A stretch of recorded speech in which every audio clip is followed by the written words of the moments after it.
Just what will we come across this time?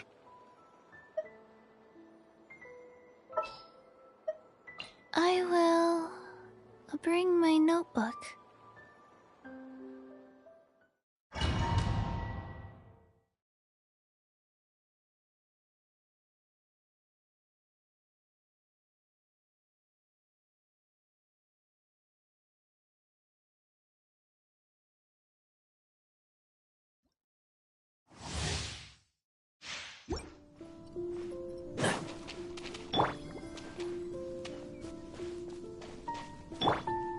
Can't see?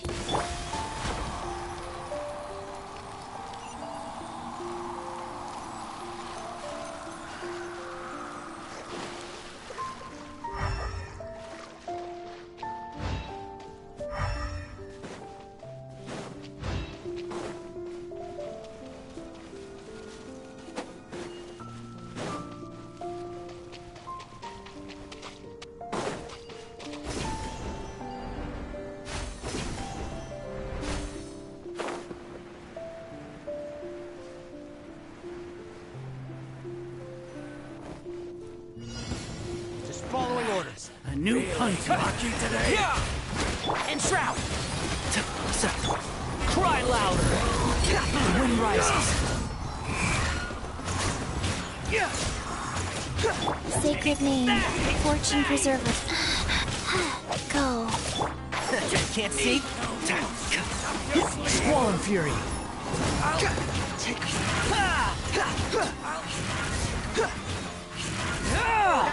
The wind rises.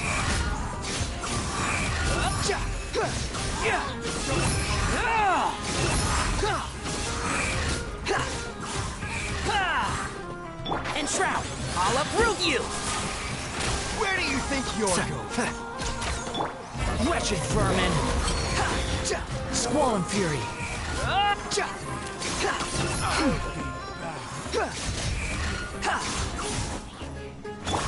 One with the force. Getting sick of this game. Go!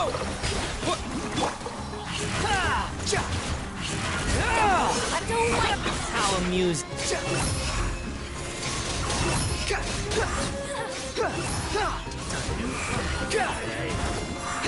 And shroud! Wipe out! I hear everything! Never testing my patience. Behold! Unsightly insects! Orders given. Orders received.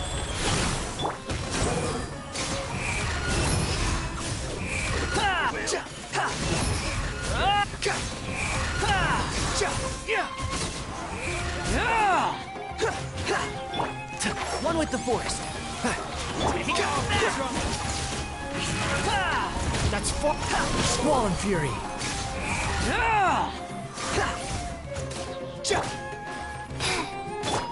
Go! Can't see?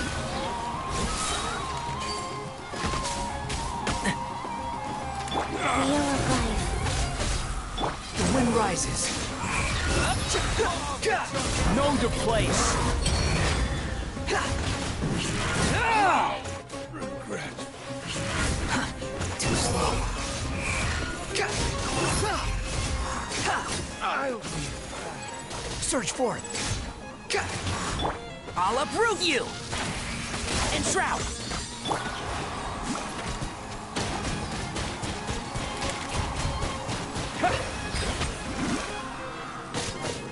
I'll be time to work.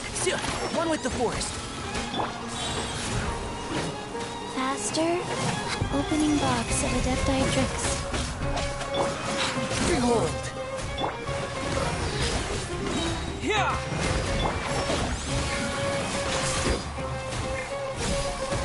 One thing after. Testing The my wind patience. rises!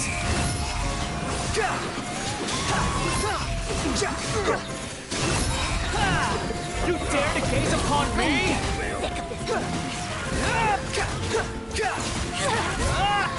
You're dead! Regret.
sword on the road.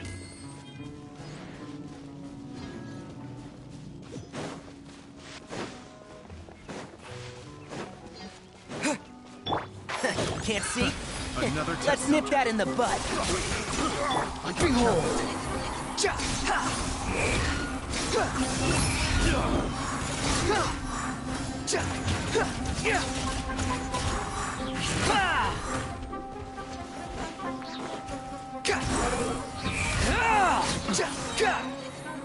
Upon the gale, bow your head!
Too slow.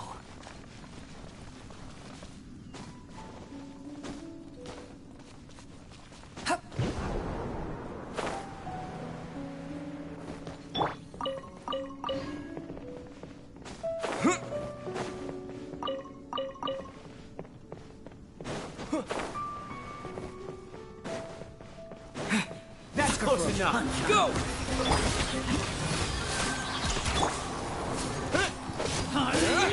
Squall and Fury!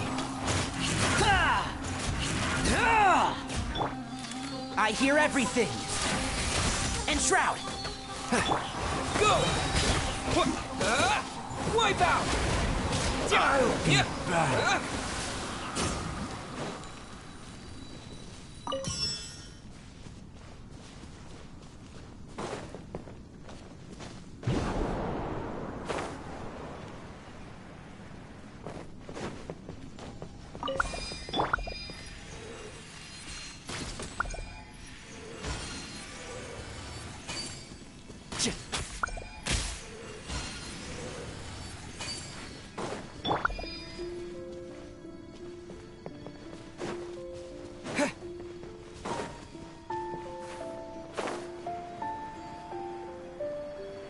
That's close enough. Can't see?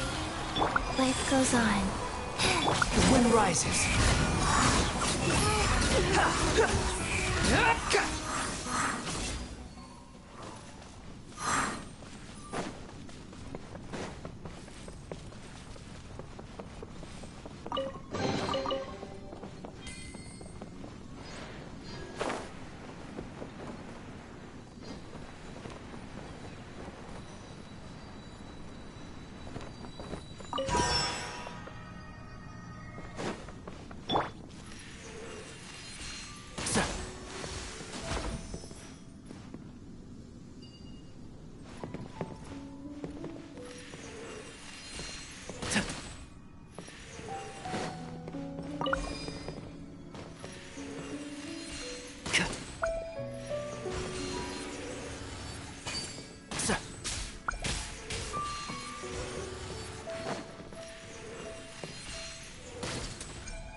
Shroud!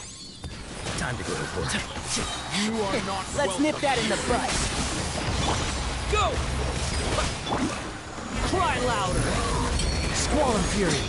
How amusing. Ha! That's far enough!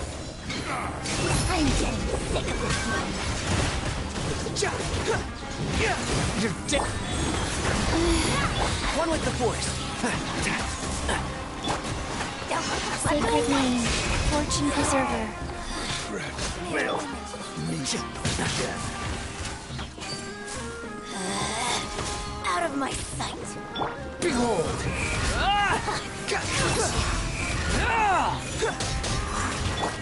Water jet! Bombs away! Power And flows Shroud. through me. I hear everything. Squall and Fury!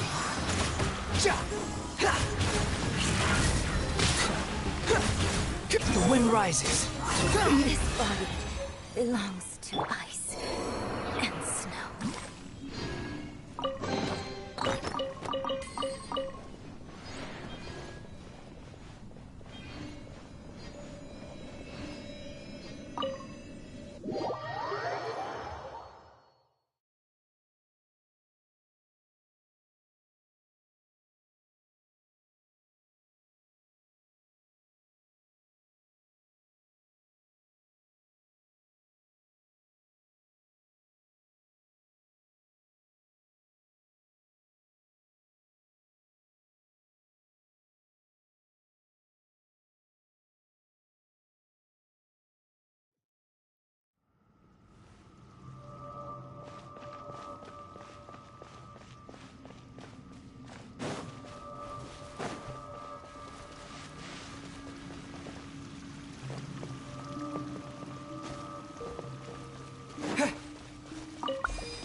Unsightly insects! Squall and Fury! Go. Behold!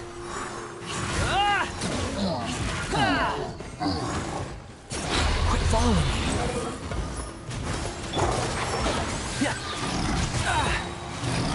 Let's nip that in the butt. Orders given. Orders received. Squall and Fury!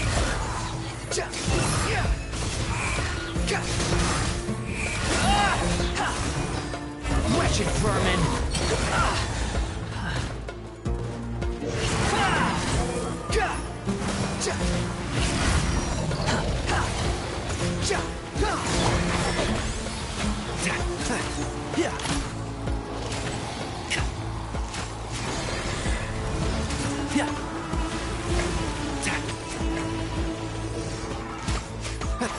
Can't see? Excuse me? Sir. I hear everything. One with the force. Water jet! Yeah! Behold! How amusing. Faster? Okay, faster.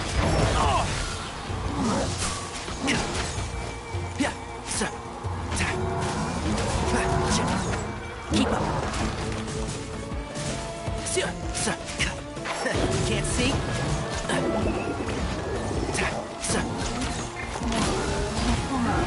The wind rises. Cry louder. Behold!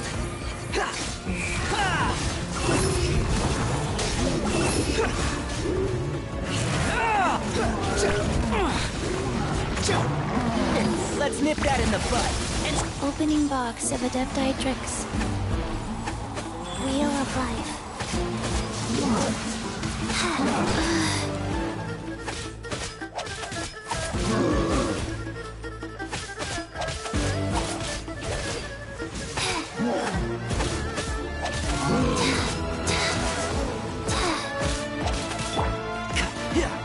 One with the force.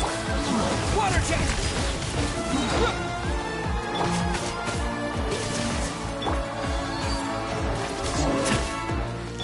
Squall and Fury. You dare to gaze upon me? Rise. Sacred name. Fortune Preserver. I'll uproot you!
Paimon's trying to remember.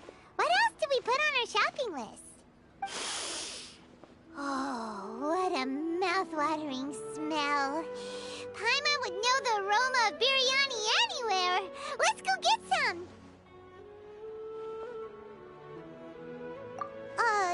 We can still add it to the list. Well, if it isn't the Traveler and Paimon. Wasn't expecting to see you here. Hello there. Oh, it's been quite a while. Huh. So you two are still hanging out together. Dia, didn't you say last time that you were gonna head back to the desert?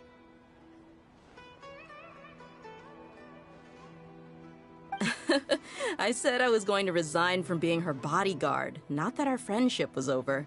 We're still the best of friends. The Homayanis also still post jobs from time to time. Their pay is always generous, so me and the other mercs never pass them up. I told Dia to just stay at our place when she took one of those jobs a few days ago. My parents were delighted. They even said that it always felt like we were missing someone whenever Dia wasn't around. That sounds like something they would say, all right. They're always so welcoming. Anyway, the job is already taken care of, so I was gonna head back to the brigade as soon as I finished a little shopping.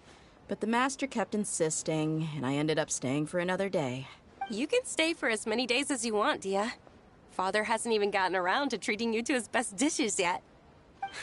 You know I'm not the kind of person to stay put in one place like that, my lady. Don't worry, though. There'll always be next time. What? She said they'll treat you to the best dishes! Paimon can't believe you can still refuse that! But wait. Didn't you say last time that you would take me on a trip to the desert? Why don't you just take me with you today, when you leave? There are so many places I still haven't visited yet. I'm sorry, my lady, but no can do. There's still a few things I need to take care of back at the brigade. Besides, the desert hasn't exactly been the most peaceful place lately. Oh, come on. Not this again. That's also what you said last time and the time before that. I know, I'm sorry. Just give me some more time, and I promise I'll plan the best trip ever for you. All right, fine.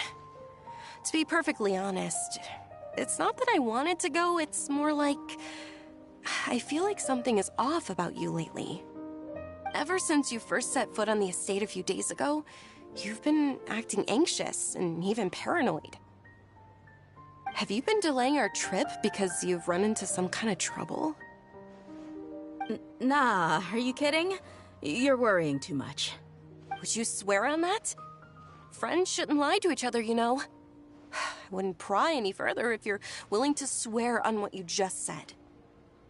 But if something really is bothering you, then just tell me. You know I'll help you however I can. Oh, looks like Dunyarzad was onto something. You're too perceptive, my lady. Seems I can't hide anything from you. I just thought that nothing good could come out of telling you about the messy happenings of mercenaries. Knowing too much only leads to more trouble. Mercenary life is a dog-eat-dog world where Mora reigns supreme. Everything operates on a completely different set of rules. That doesn't change anything about what I just said, though. We're still friends, and I can only support you if I understand what's bothering you. My lady, you're not gonna stop until you drag it out of me, are ya? All right, I'll share what I know. Let's go somewhere else first. this isn't exactly the best place for a discussion. Okay, let's talk here. Just try not to draw any extra attention. As you may already know, the Eremites have both a lot of mercenaries and a complex organizational structure. Many mercs are no different than me, just going around looking for jobs to earn some mora. My brigade is called the Blazing Beasts. We're not a large group, but every member is loyal and brave.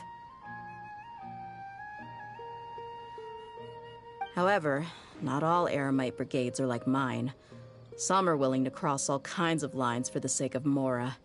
The most notorious is a faction known as Deshret's Relics.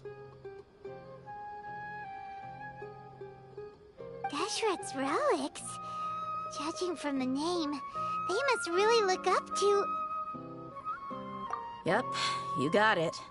I've heard that you've already crossed paths with Ain al-Akmar. They're one of the groups under the Relic's banner. Oh, you mean the group that tried to sell us the Divine Knowledge Capsule? Yeah, they weren't friendly at all.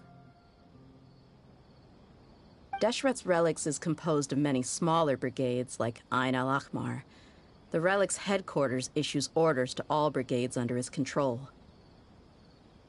On any other day, I would want nothing to do with them. Unfortunately, though, the brigade that's stirring up trouble now is none other than Dakan al-Akmar. Dakan? I think it means beard or something. Believe me, it's a really stupid name. I found it insufferable for years. Anyway, the real issue is that Dakan al-Akmar is led by my father, Kusela. Say what now? I think I'm starting to understand your anxiety now. But what did they do? I won't go into details, my lady, but they've been involved in a lot of violent incidents. We're talking hundreds. Hundreds? Yep. The scenes tend to be quite gruesome, too. They strip the victims of all their valuables before murdering them. Not only have they targeted merchant caravans and ordinary citizens, but other mercenary brigades as well. That's beyond terrible. They won't even spare their own kind. I don't know how Deshret's Relic sees it. All I do know is that Dakan al-Akmar has become more and more aggressive over the last few years. If I don't do something about them, then even my brigade or the people of Aru Village could become their next target. I just wish I knew what's driven him to do this. Yeah. How can your father do such terrible things? I don't know. People change. He's always been pretty pathetic. But at least in the past, there were still a few lines that he wouldn't cross. That's setting the bar pretty low. I mean, if he was even remotely decent, then why would I have to leave the brigade and cut all ties with him? He was loud and foolish, with no real sense of purpose.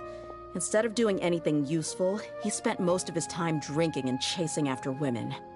Of course, the other brigade members were just like him. Their ruckus would go on night after night. Sounds like a nightmare. What about your mother? Did she ever step in to stop them? Unfortunately, I never knew my mother. I'm sorry, Dia. I didn't know. It's all right, my lady. That's pretty common in mercenary circles. Didn't I mention that my father was chasing after women? I was the result of one of those encounters with some random person. He told me that he wasn't sure who my mother was. And in any case, she never came to see me. He'd say, "You'll be fine as long as you remember to stick with Dad." But even then, he left most of the parenting to the brigade. The one thing I do remember is that he used to tell me stories. But the problem was that he had terrible taste. He only knew a few stories, and even those tended to be pretty stale. They were tales of desert warriors defeating dragons in the forest, or stories of mercenaries rescuing princesses from rebel armies. Sounds like your typical fairy tales. More or less, yeah. They were interesting maybe the first or second time around, but after about 20 repeats, they started to get a little dull. He seemed to think those stories were the best things ever, though. He He was so into him that he'd call the whole brigade over and make them perform the whole thing as a play. Even the toys he gave me would all be story props. I'd get helmets, shields, and toy swords. It was only much later when I realized that the shows were more for him than they ever were for me. What an interesting guy.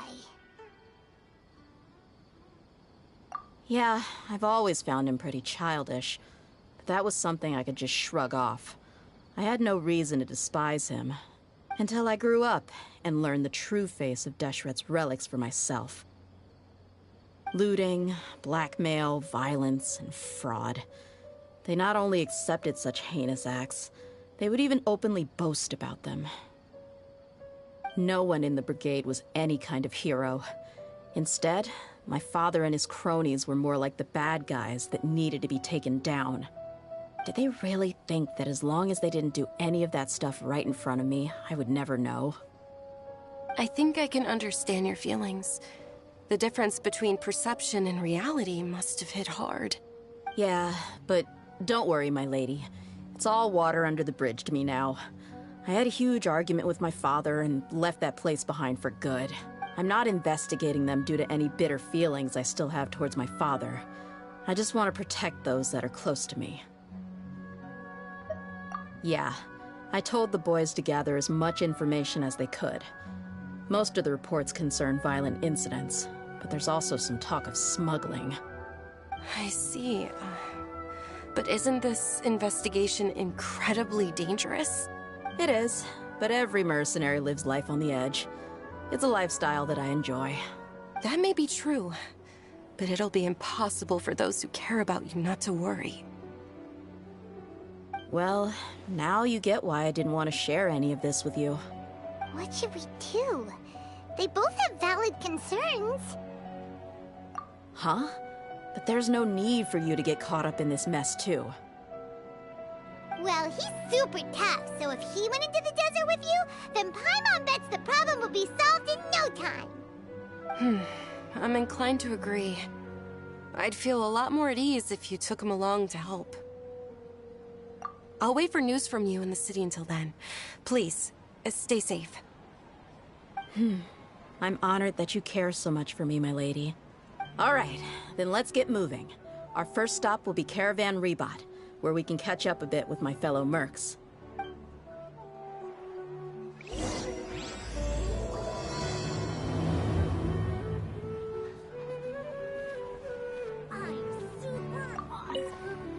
Please be careful. I'll stay in the city and wait for news from you. Just don't do anything reckless, all right?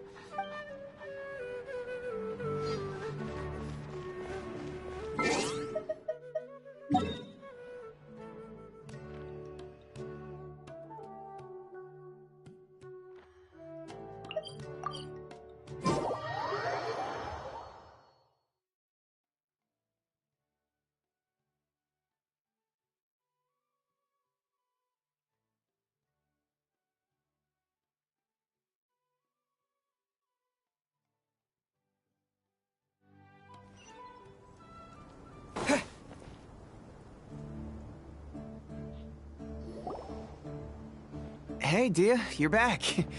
Are these two friends of yours?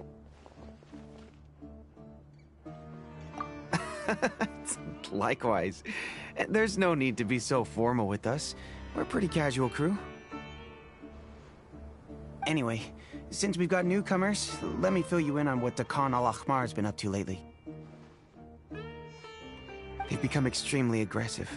Apparently, even their own now have become acceptable targets. They even attack other relics brigades, just the same as any other mercenary brigade. Even the most ferocious beasts still protect their own. But it sounds like they've thrown that straight to the wind. That's right.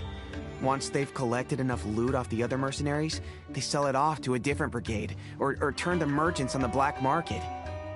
A portion of their profits is immediately exchanged for more food and weaponry to be used in their next violent operation. That's terrible! Yeah, and it really makes you wonder why they're so desperate for Mora. A few days ago, Isham and I trailed them for a while, and even disguised ourselves as merchants to conduct trade with them. We were able to learn a few things from the exchange. Rather than saying they're out to plunder and hoard Mora, it'd probably be more accurate to say that they're experiencing an internal power struggle. Wait, a power struggle? You heard me right. The vast majority of their victims are mercenaries from the other brigades of Deshret's relics. If their only goal was Mora, they could have gone after anybody. The targeted nature of their attacks points to a power struggle between the different brigades within the relics. That's the only plausible explanation we have. Unfortunately, we weren't able to find out anything more specific. It seems they're also trying to keep things under wraps. Oh, one last thing we discovered was that over the past few years, as the Khan al-Ahmar became more and more active, Deshret's relics as a whole became a lot weaker.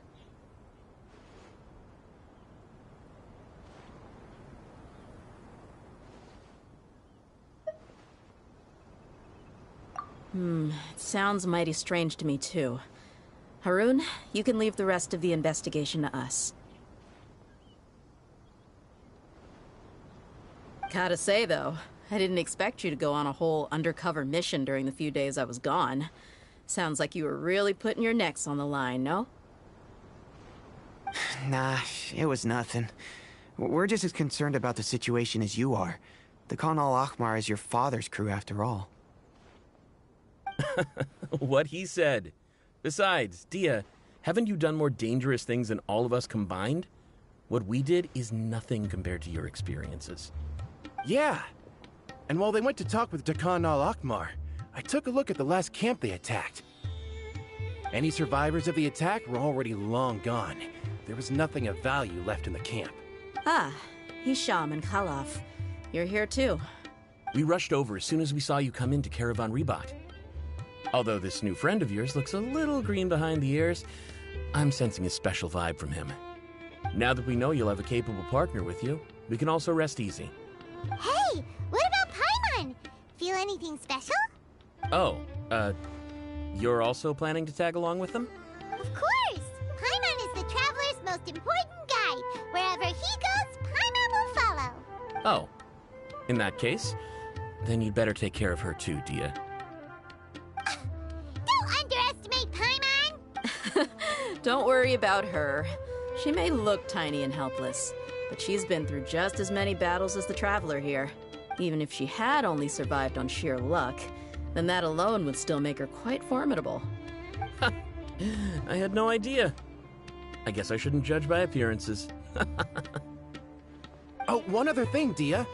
When you're free, why don't you update the deputy about your upcoming schedule? We held another recruitment event a few days ago, but everyone only came to see the Flame Mane. You weren't around at the time, so people were pretty disappointed to only find our crew of rough, unkempt guys. The deputy put a lot of effort into the event, but it was basically for nothing. Only a few people chose to stay, and that really got to him. Sorry to hear that. I'll be sure to bring him some great liquor next time. I left in a hurry and I couldn't make it back in time for the event. Gotta admit, I can understand their disappointment, though. You're our brigade's main selling point, after all. Now, if only the deputy could figure out a way to bring a few more smoking hot members into our ranks. Keep dreaming. Remember the last time I invited a couple gals into the brigade? You all just froze up with your mouths gaping like a bunch of scarecrows. The awkward silence and weird expressions left quite the impression on them. They were originally interested in joining us, but after that, they both told me they were too uncomfortable to stick around. Hey, didn't we agree to never bring that up again? Huh? Wait, are you serious? Why have I never heard about this? I don't think you were part of the brigade yet. Are you kidding me? I missed a once-in-a-lifetime moment like that and you weren't even gonna tell me? All right. We can tell you about it later. Now's not the time. Hey, don't you try to change the subject. You and Hisham get your butts over here and tell me everything right now. Are they always like this? More or less. There aren't many rules or graces when it comes to mercenaries. We're used to just speaking our minds.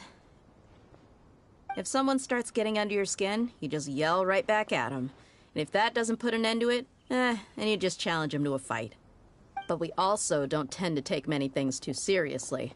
Being direct and getting it all out of your system as soon as things come up is better than keeping everything bottled up, never talking about it. That's also why I never spare their feelings when I talk to them. If I want to laugh, I'll laugh. If I'm angry, then I'll unload on them. It's hard to stop once you get used to it. Though, I can never do that when I'm with the Homayanis. Hey, knuckleheads! Can you at least tell me the rest of the intel before you go back to your bickering? Yeah, you hear her, Holloff? Told you we gotta focus on the investigation first. I drew up a map. Right here is the spot. There you'll find the merchant caravan responsible for getting rid of Dakan al-Akhmar's looted goods. All you gotta do is wait and ambush them in the evening. They'll have no idea what hit them. Perfect. Thanks for that. Be sure to pass my regards to everyone else in the brigade as well. Will do. You stay safe, Dia.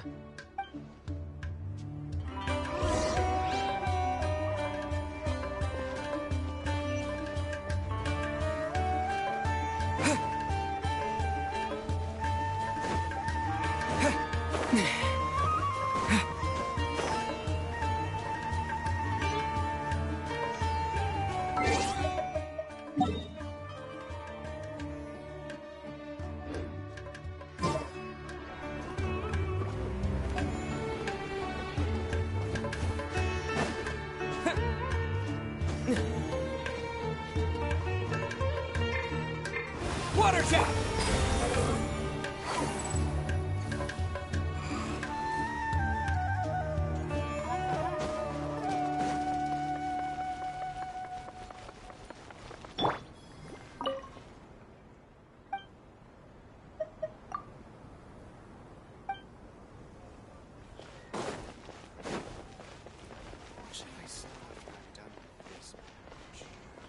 Now, like I said, the two ladies Dia brought with her were also like super mercs. I'm talking same level as Flame Mane here.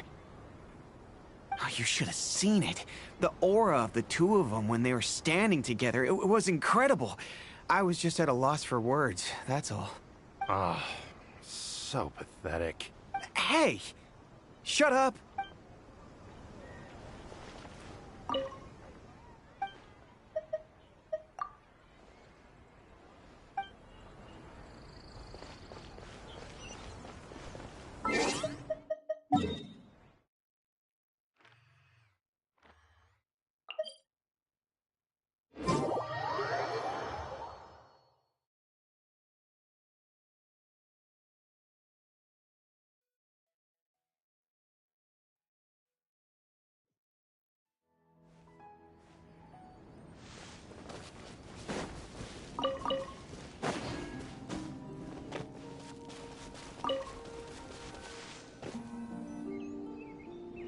This should be the place.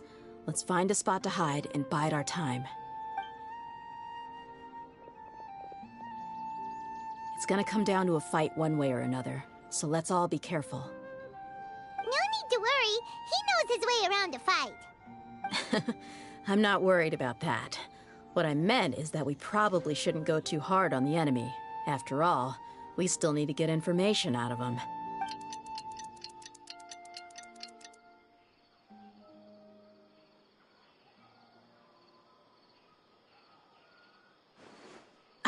Here they come. You ready? Let's not give them a chance to react and end this quickly.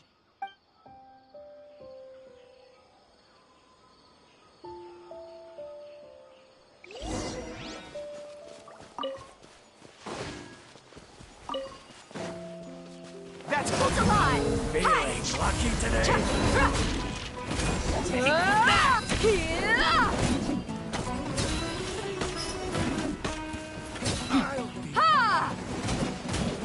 Your mommy teach me.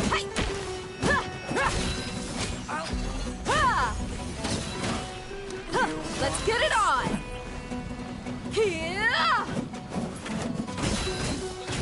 I'll be back.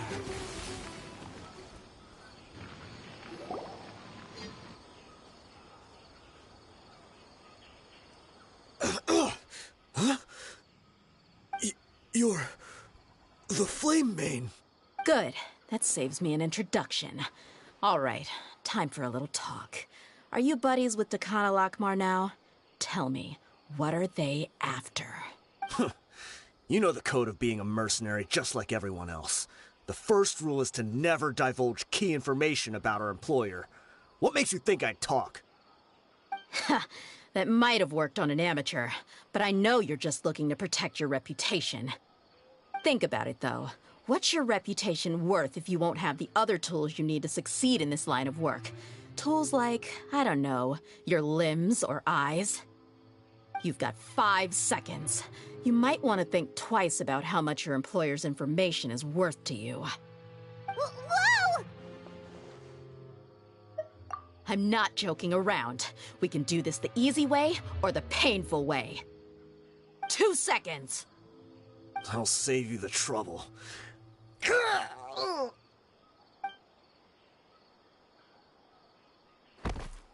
Huh? Are you crazy? He tried to bite off his own tongue. Quick, search the area for any first aid supplies. I definitely didn't expect him to go that far. Thankfully, the wound wasn't too deep, and he just passed out from the pain. But why would he be so extreme? I just wanted to test his mettle. You can get a lot of mercenaries to talk just by threatening them. I didn't expect him to be willing to go through so much pain just to deny us some intel. Well, he's out cold for now.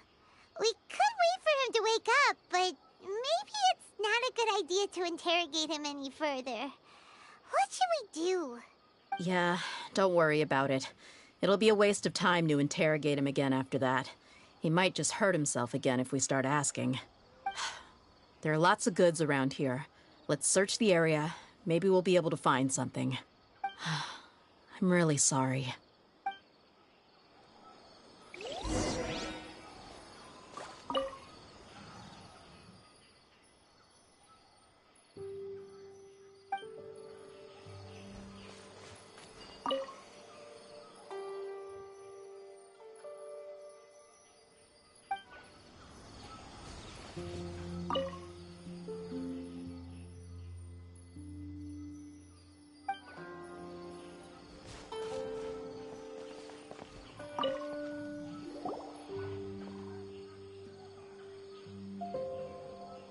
We found a piece of paper with a bunch of names on it. Maybe it's a record of something. Let me take a look. If this really is a merchant caravan, they should have a record of their transactions. Yep. I see an entry for Dakana Lakmar right here. Kusela, Idrisi, Bashar, and Takriti.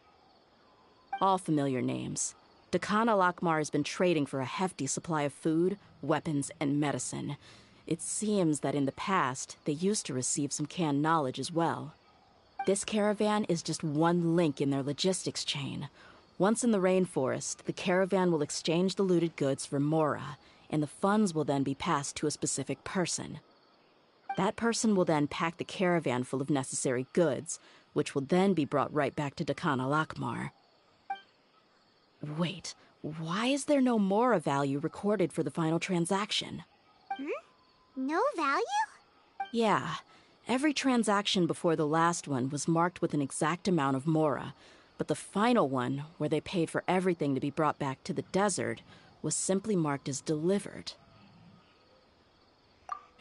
Perhaps. But they couldn't have known how much they would make off selling the loot. Do they not care about profit margins at all?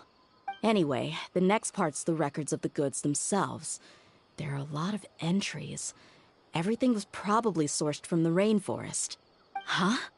What's wrong? Shahzaman Homayani? Homayani? You mean Dunyarzad's family? Could it just be another family with the same last name? I'd be surprised to find someone with the exact same first and last name. Shahzaman Homayani is Dunyarzad's father, and the head of the Homayani family. Just what the heck is going on here? I'm sorry, you're right. I'll consider what we found and not jump to conclusions just yet.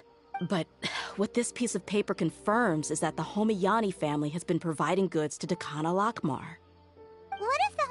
Homiyanis have been kept in the dark and don't know they've been trading with Dakan Akhmar. That's a possibility, but if that was the case, why is this caravan specifically named Shahzaman as their person of contact? They could have just as easily bought goods such as food and medicine directly from Caravan Ribat or Port Ormos. Yeah, funding violence and looting. The brigade gets the goods, and he is paid the proceeds from the sale of the loot. But why would he do something like this? It's not like the Homiyanis are in need of money. I honestly have no idea. I've been to their estate many times, and I've never noticed anything suspicious. The only potentially large expenditure I could think of would be the treatment costs for Dunyarzad's Elazar. Maybe they borrowed a lot of Mora in the past? But that's still just a speculation. I don't think the Master would stoop so low to make Mora. You're probably right. I know my lady's personality, and she wouldn't deliberately keep something like this from us. But what should we do now? All we found is just another mystery. If you ask me, we already have no choice but to confront her about this. I'm not worried. It's too early to make a verdict yet. I still have faith in the Homiyanis. Let's go find my lady again. We'll tell her everything and see if she's willing to lend us her support. If we're lucky, we can not only figure out the mystery of this paper, but also follow the trail of breadcrumbs to the people responsible at Dakan al-Akhmar. Dia, are you sure this is the best decision? What if instead of getting the help we need, we just end up revealing everything we've discovered to the enemy? I've considered that possibility. But even still, I want to tell her what we found. I think I owe her that much. True friendship is built on trust. She showed genuine concern for me when we first brought up the topic. I can't repay her kindness with doubt and suspicion. That's not how I deal with people. You're right. Paimon wants to trust Dunyarzad too. Yeah. Let's pay another visit to Sumeru City.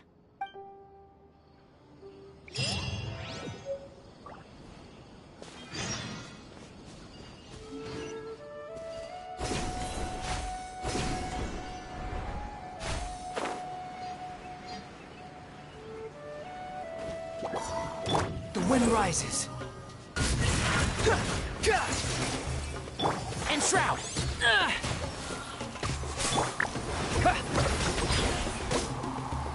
Bombs away!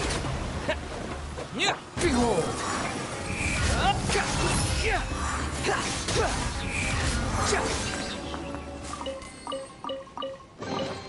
Unnecessary.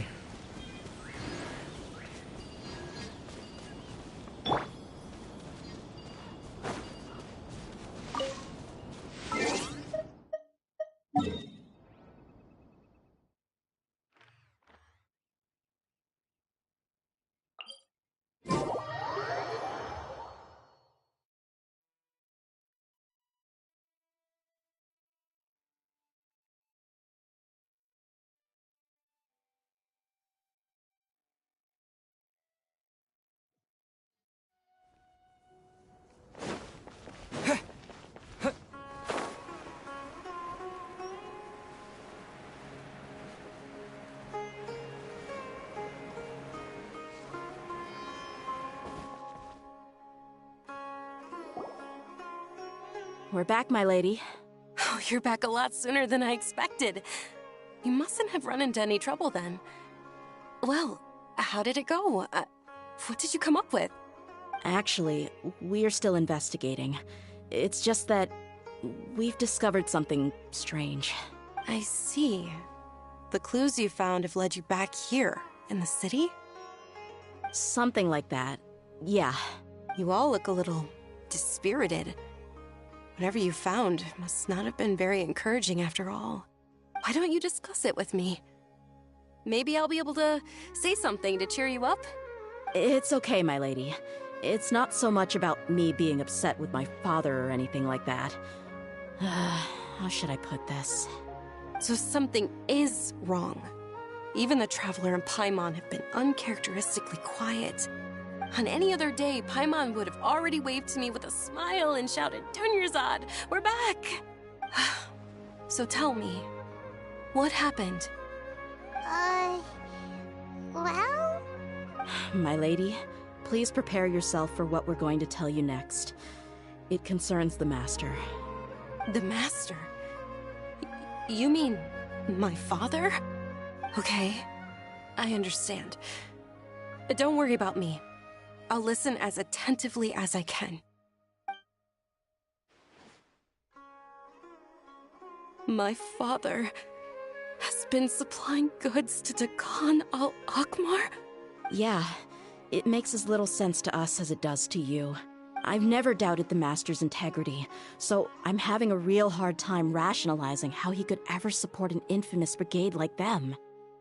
Maybe he's not actually aware of the full story and just stumbled into the deal by accident. I can't help but agree with the Traveler. Huh? You mean you feel the same way, Dunyarzad? Thank you for sharing all this information with me. Since you've told me everything you know, I should also tell you about some doubts that I've been harboring for quite a while. In the past, I thought that my father hired a bodyguard for me so that I wouldn't run away and get lost. However, there are plenty of capable mercenaries in the Corps of 30. Why did my father go out of his way to hire Dia? About that. Well, the Homiyanis really needed bodyguards, so they reached out to the Blazing Beasts.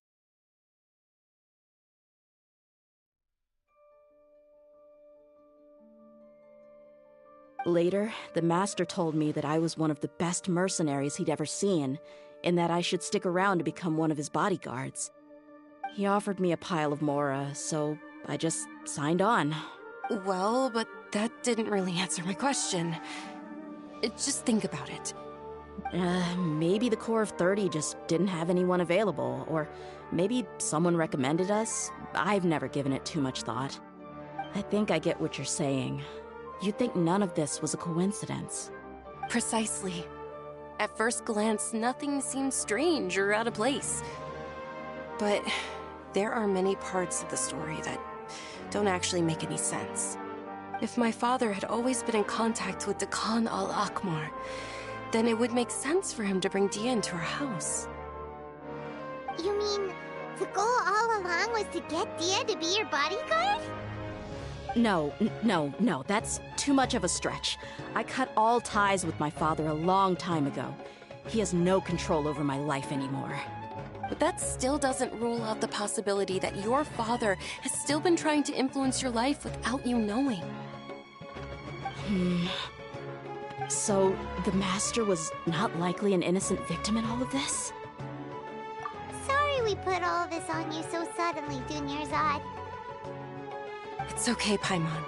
I should actually be thanking you. Regardless of his reasons, if my father has truly been funding a violent group of mercenaries, then it's my duty to bring him back to reason. But is that really the right thing to do? My father has committed many atrocities and deserves all the punishment that he has coming to him. I have zero sympathy for him. You may call me an ungrateful child, but my feelings will remain the same. However, the Homiyani family has treated me with nothing but generosity and kindness. If we decide to investigate this further, we could end up implicating the entire Homiyani family. I would be biting the hand that's fed me over all these years. Dia. It's all right, Dia. If anyone were to ask, you could always just say that I'm the one who instructed you to get to the bottom of this. You don't have to do that, my lady. I'm not conflicted because I'm afraid of taking responsibility. Besides, you're the one we should all be worried about right now. Hey, it's still too early to give up hope. What was the thing about friendship again? Right, yeah, trust!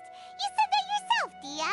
Besides, there's no point on getting all riled up before we've confirmed all the facts.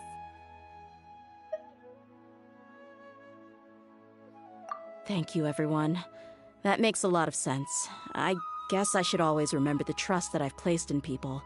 In which case, my lady, could you ask the Master to come out and have a chat with us? Sure thing. I also hope he'll be able to give us a logical explanation. Let's meet at the usual place then. Usual place? Ah, right!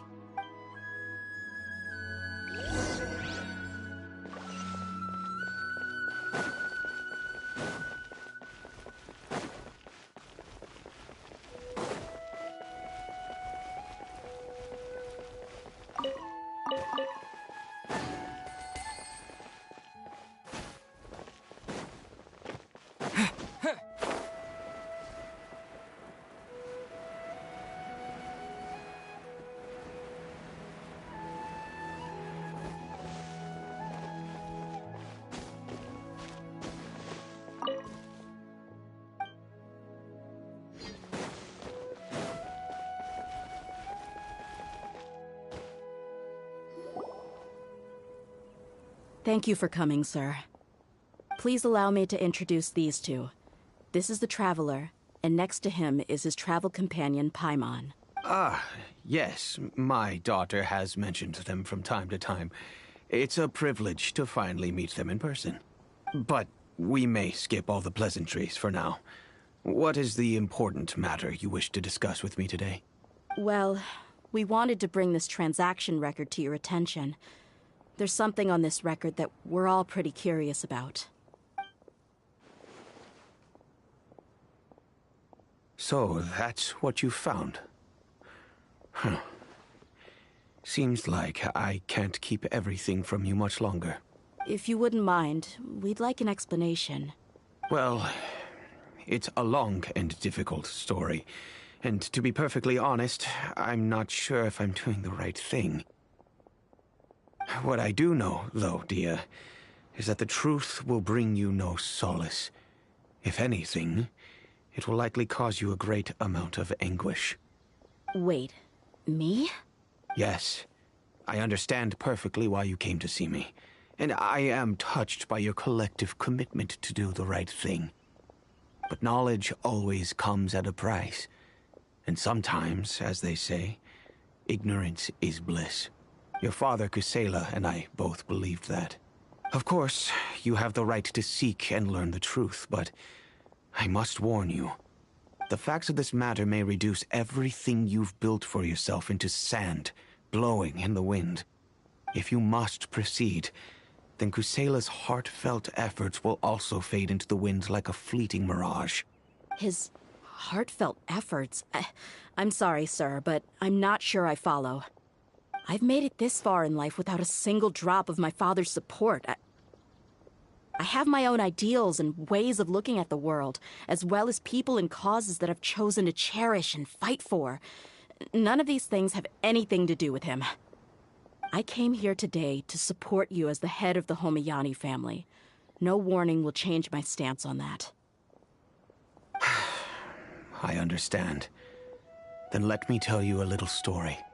Our family once needed to take a trip to the desert when Dunyarzad was just a baby. Along the way, we were attacked by bandits.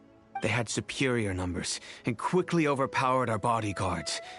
When all seemed lost, a group of passerby Eremites lent us their support. Those Eremites were Kusela's brigade, Dekan al-Ahmar. Kusela's men told me that the attackers were Eremite mercenaries, just like themselves. I was shocked. Why would Dekan al-Ahmar go so far to save us and not spare the fellow Eremites? Kusela was grinning and walked over to play with baby Dunyarzad. She was startled by his unfamiliar face and nearly started crying. Really? I never knew. He said that he had no particular reason to help us. He just took pity on us because he had a daughter about the same age. We started talking about our children, and I sensed that he was a devoted father. To repay his kindness, I hired his brigade to help out at our estate for a time, and offered everyone generous remuneration. So, that's what happened. It was many years before I saw him again. I almost didn't recognize him the next time he came knocking on my door. The man I knew to be strong and healthy had been reduced to a shell of himself. He couldn't even walk anymore without his cane. So, what happened to him? He was perfectly fine when I left the brigade. I'm not too sure myself. The only thing that didn't change was his cheery disposition. He said there was absolutely nothing to worry about and that he had gotten into a fight. That was all. He then suddenly asked me if Dunyarzad, now that she had grown, would need a bodyguard of her own. At the time, Dunyarzad was going through a particularly severe bout of her Elazar. There was no need for her to have a bodyguard when she could barely leave the house. But he kept coming back to the topic. Come on, it never hurts to be safe.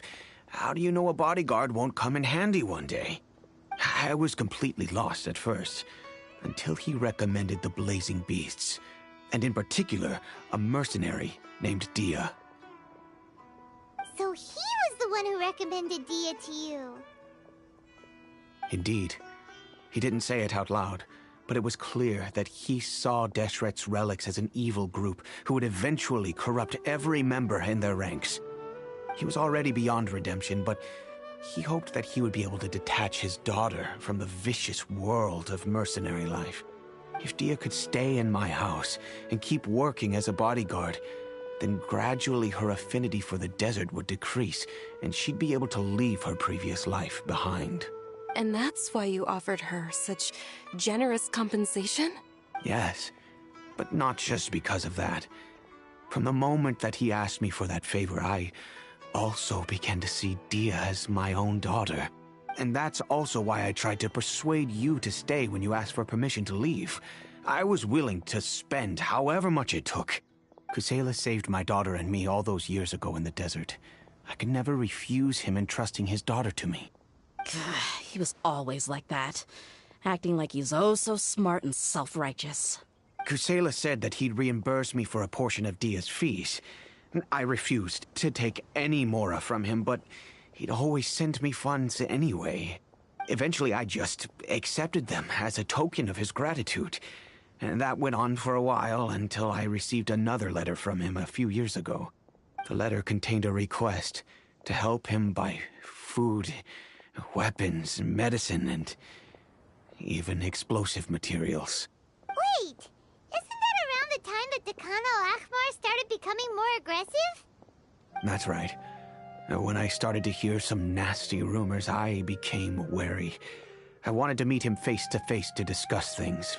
But by then, he was no longer receptive to my requests to talk. If I had to guess, it's probably because he doesn't want to put Dia at risk. That thought occurred to me as well. I figured that he probably came to me for help because he had nobody else to turn to.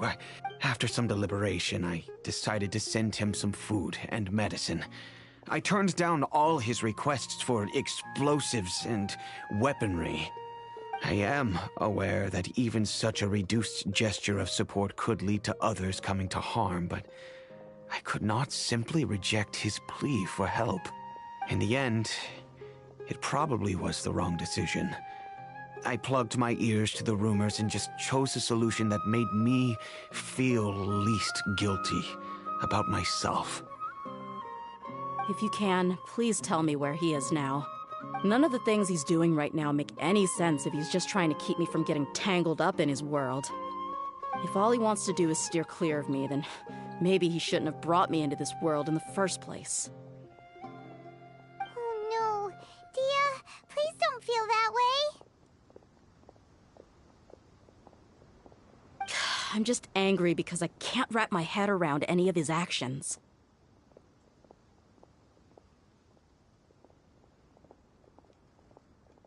Another way? I don't know. I knew him, and he was nothing more than a childish brute. I can't understand what's going through his head. But I guess you do have a point. We haven't uncovered the whole truth yet. We still need to figure out his exact actions and reasoning for these last few years.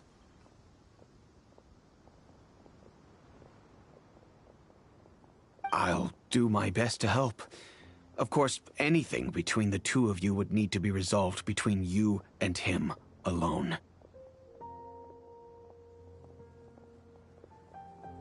don't know Kusela's exact whereabouts. Outside of supplying his brigade with some goods, I tried my best to avoid getting involved any further with him.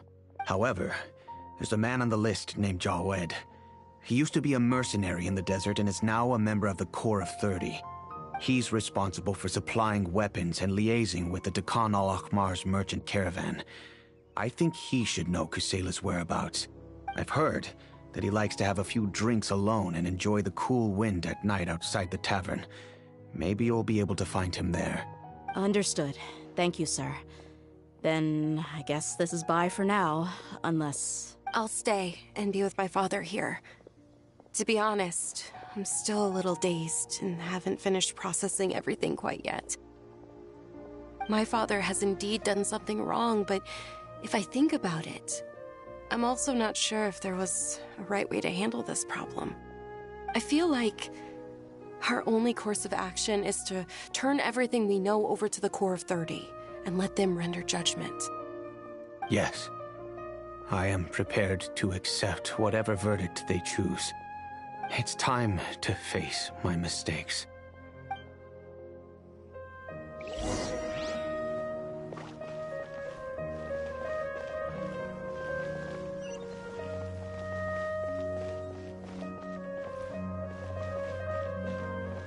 Welcome! I hope you'll have a wonderful day.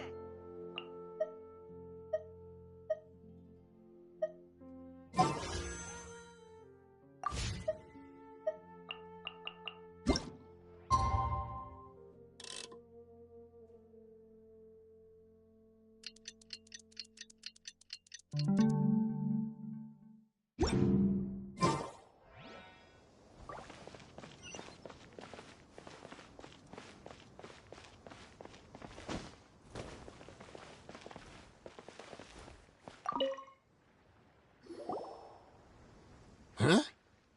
Who are you guys? I know what you've been up to. Smuggling weapons to violent brigades in the desert while working for the Corps? Pretty bold, if you ask me. Shh! Keep your voice down. How do you know all that? Come with me. We should take this elsewhere. I'll be happy to talk things over once we're somewhere private.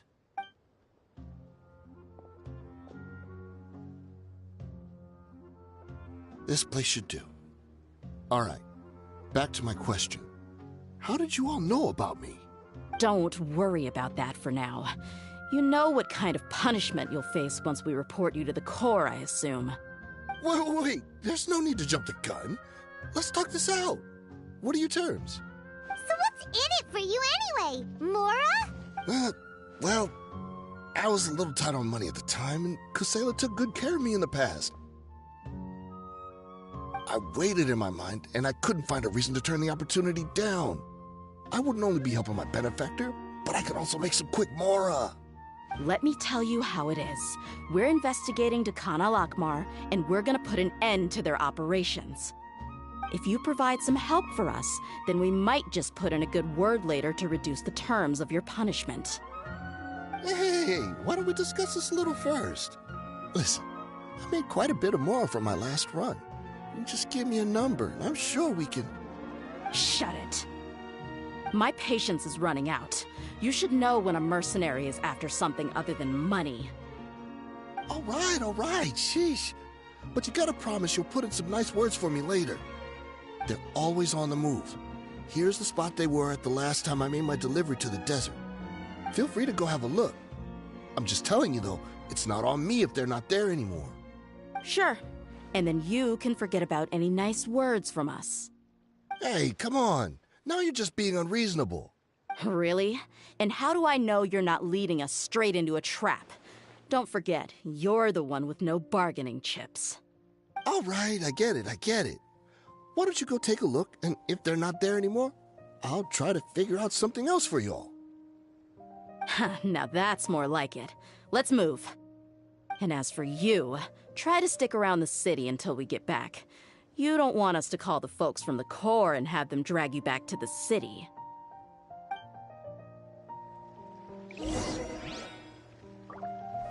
Oh, don't worry. I'm not going anywhere.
report on the road.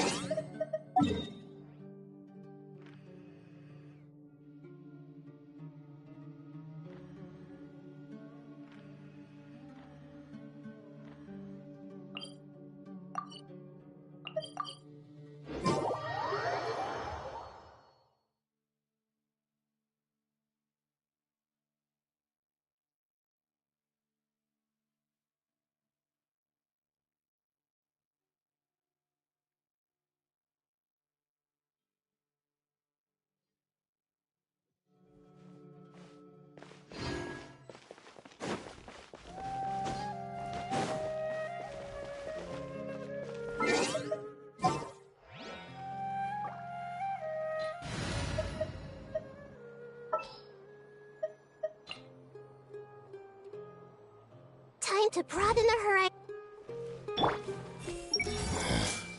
Just my luck. How did I get caught by her of all people? Just my luck. How did I get caught by her of all people?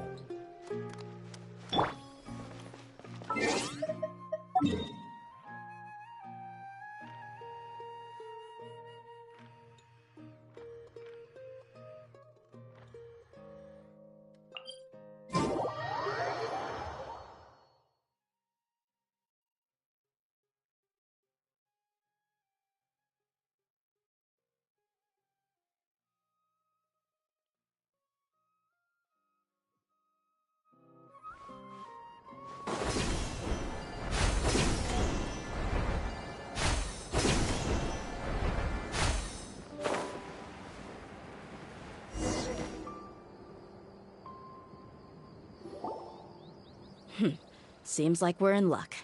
That should be their camp right up ahead. Let's go. We'll finally get to the bottom of this ourselves.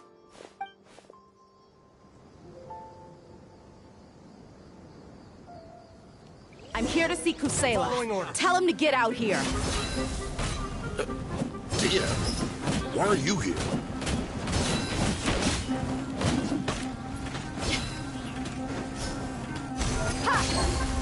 Need. I'll take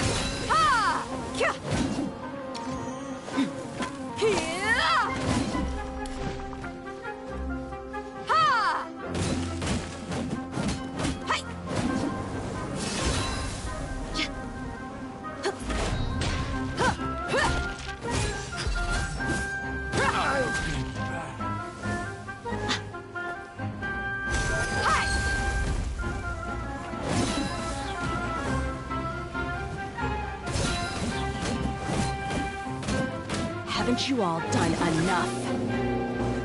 Oh, so are you also here to stop us? Stay out of this. It's got nothing to do with you. Take that!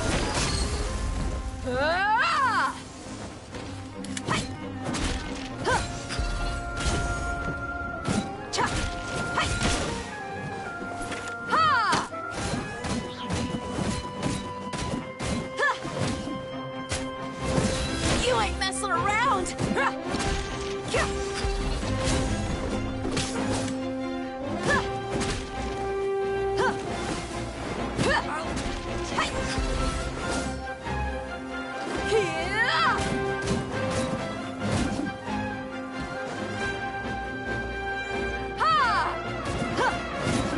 Let's get it on!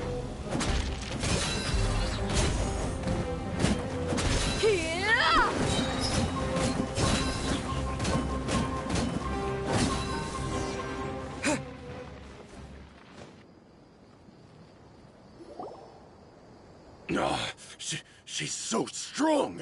Enough fighting. We all know each other, and I don't want to take things too far. Just bring Kusela to me. There's no use hiding him anymore. Did you understand a single word I just said? Or do I need to bash your skull in some more? All right, everyone, let's all just calm down for a second.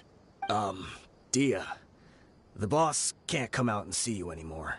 He died a long time ago. What? Seems like you've been out of the loop for a while. Guess that's for the best, though. At least, that's what the old man wanted. When did he die? What happened to him?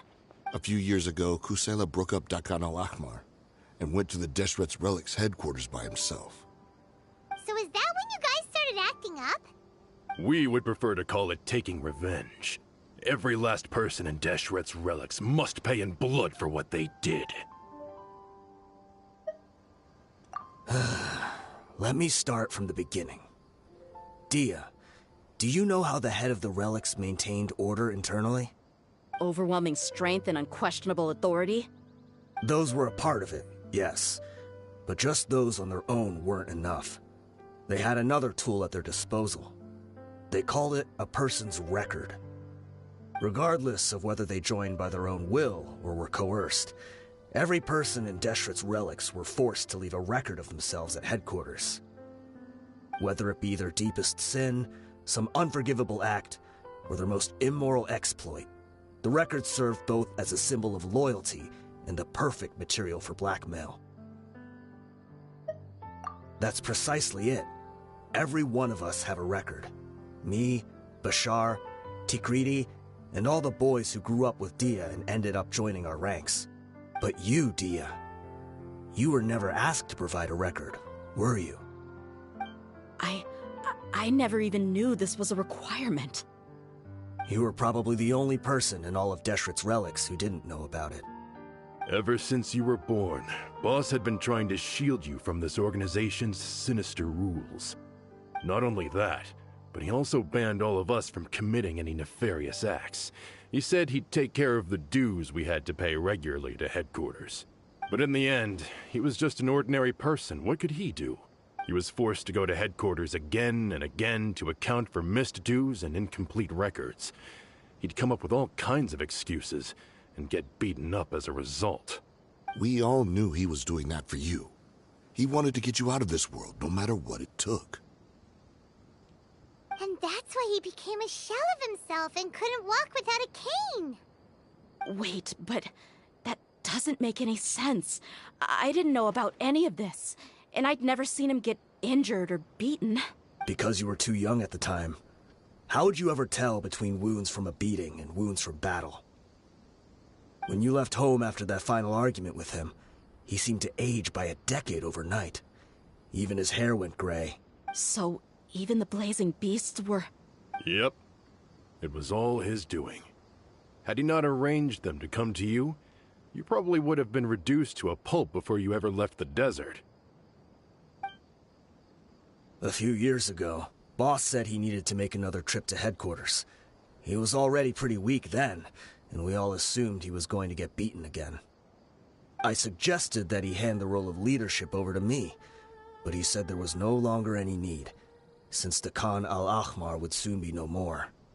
His words made no sense to me, but that night, we heard that a massive fire tore through headquarters and razed everyone's records to ash. Everyone gained their freedom that night. Many members fled, not just from our ranks, but from the other brigades as well. But how could we leave with a clear conscience?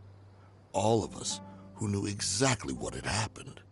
The boss can't have just died for nothing. Those heartless jerks at headquarters took him from us. From that point on, the sole purpose of Dakan al-Ahmar became revenge. The big fire that Boss started was quite a blow to headquarters' strength. It's given us the opportunity to launch our attack. Even though we're outnumbered, we vowed to see our revenge through to the very end. There were people from headquarters who changed their names and went into hiding. Some fled to other brigades, and others escaped to the rainforest. But we won't let any of them escape our wrath. They'll all pay for what they've done. We've suffered plenty of losses as well. To keep going, we need an enormous amount of supplies, from food and medicine to weaponry and explosives. All we can do is exchange our loot from Mora, and then use that to get supplies. We forged Boss's handwriting and sent out many letters to his former friends. Thankfully, many people were willing to come to our aid. We were also able to attract many mercenaries who shared our goal. We've endured unspeakable pain to win many impossible battles. Deshret's relics have become weaker and weaker, and now We finally have an opportunity to directly strike their headquarters. Paimon doesn't know what to say anymore.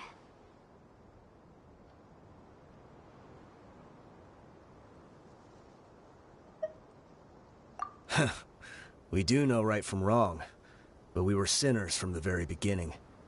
We do not deserve the freedom that the boss won for us with his life. Boss always loved his old-fashioned hero stories. Those tales about sacrificing yourself to save the world. We used to always laugh at him for it. But in the end, he really went and lived those stories out himself. As for me, I never considered myself a hero. We're all the lowest of the low. We have no right to even imagine such an existence. But maybe those hero stories he liked foreshadowed everything that was to come. The spirit of the hero touched all those he had saved, and more people joined his cause.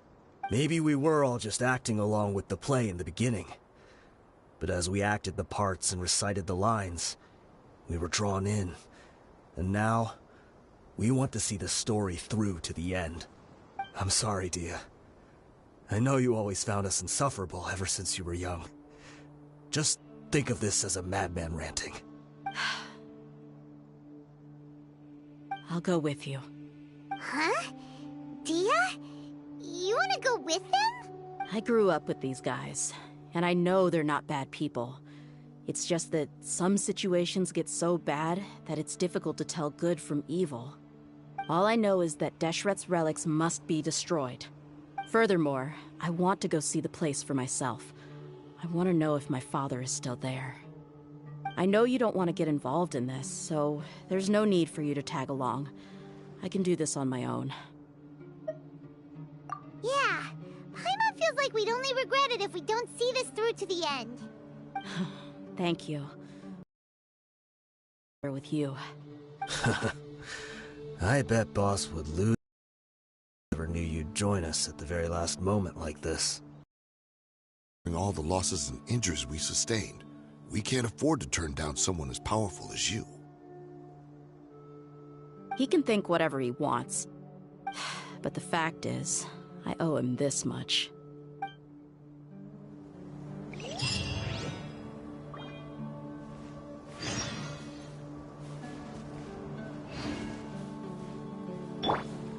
Everyone hold it. I guess it all comes down to this. Oh, my son. Deshret's relics are about to become history. Hey! Deshret's relics are about to become history.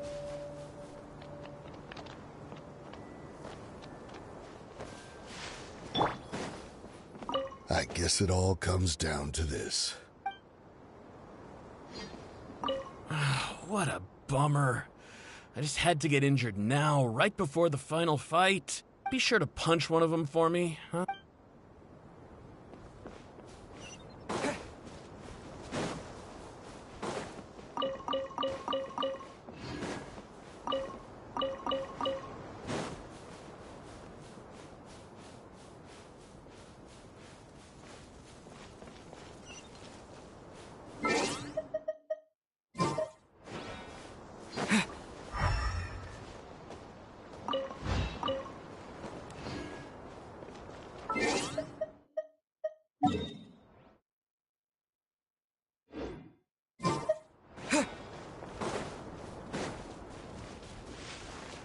Time to go to work.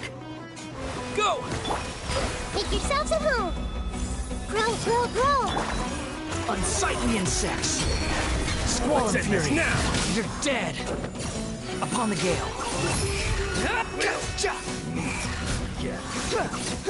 be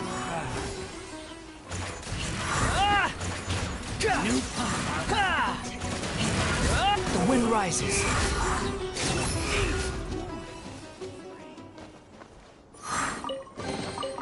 Unnecessary.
sure didn't run into much trouble on the way here.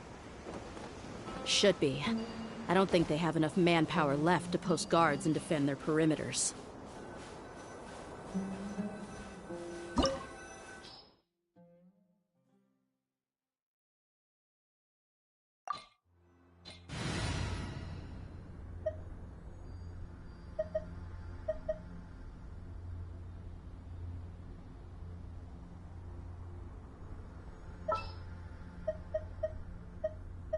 What is the situation?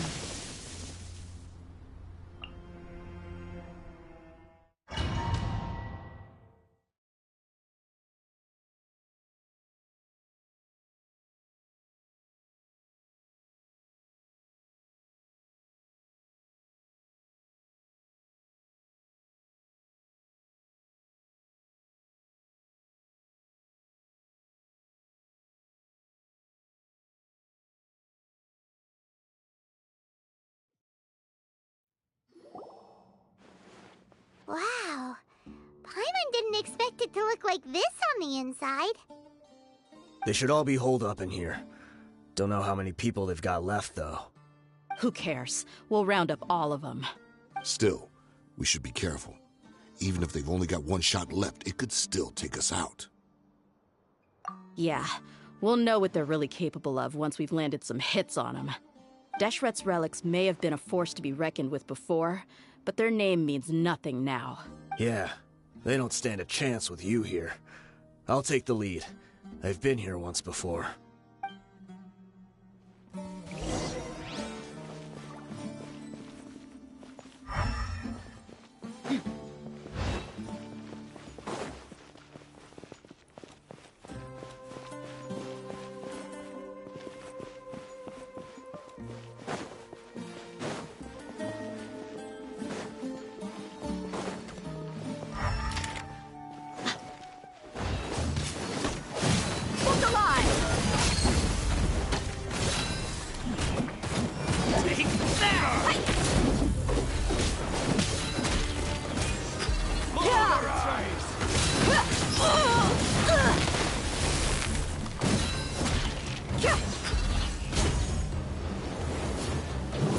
Where do you think you're going?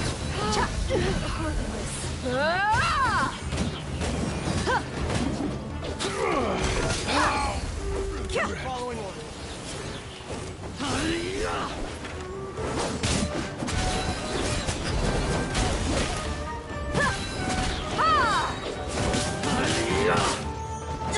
Gloves off!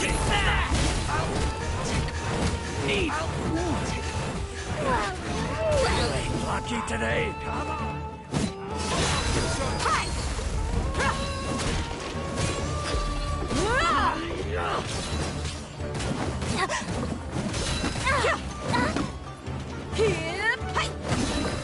I'm getting sick of this game. Come on. Buckle up!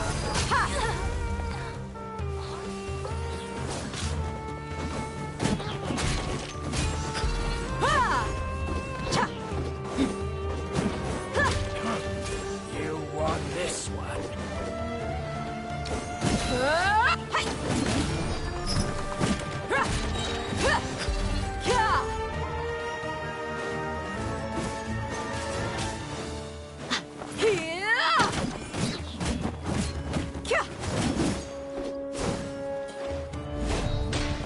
Where do you think you're going? I'll be back. This way, follow me. We're almost there. Wait!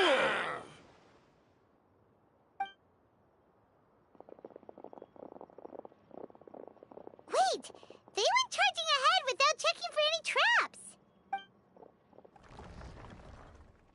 Hey, you guys okay? It seems like we just got trapped in here. Don't think we triggered anything else. Watch out, the enemy's coming from ahead. Well, now that things have come to this, seems we'll have to fight our way through. Don't worry about us. We knew something like this could happen. Go and take a look around. There could still be another way through. Let's go! We can't let the boss down! Let's check if there's another way! The sooner we can make it through to help them, the better. Let's see. I think I see a way through over there, but it's being blocked by something. Let's try our luck with that mechanism. Okay, let's go!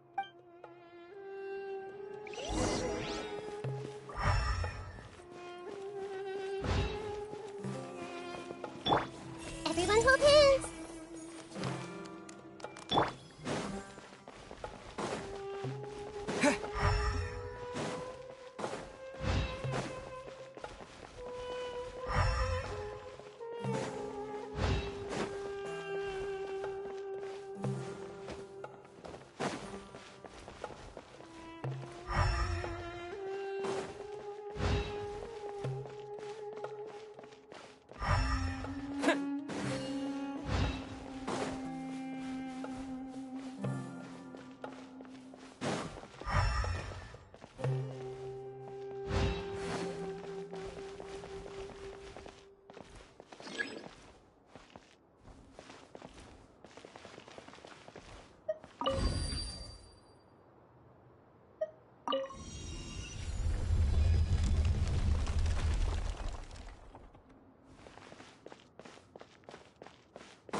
Wipe out!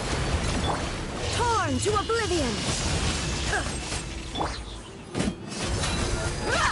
You asked for it!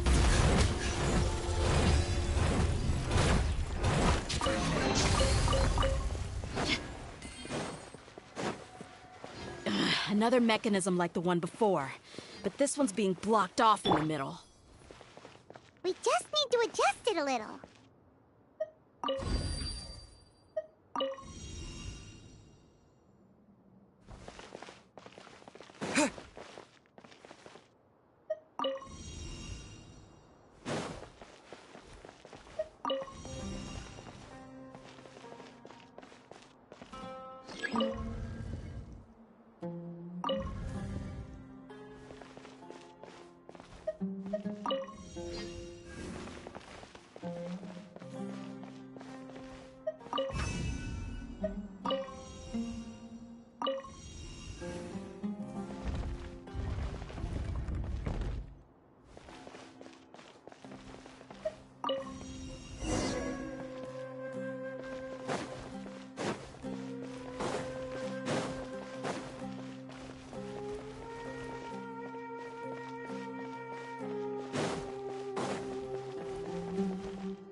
Cry louder! Behold! There is no escape! The wind rises.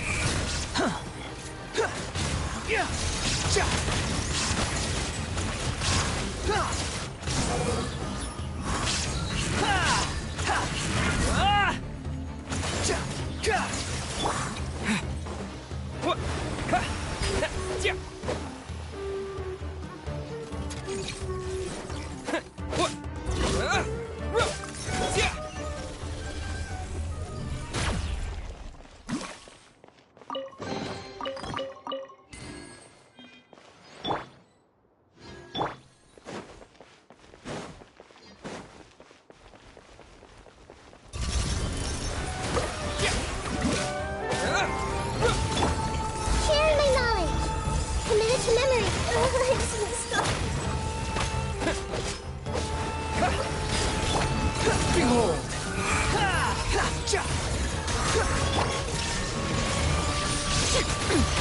Insolent! Bombs away! Unsightly insects!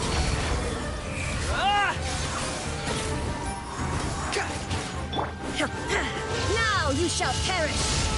Ha!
I wasn't expecting anyone to make it through from the other side.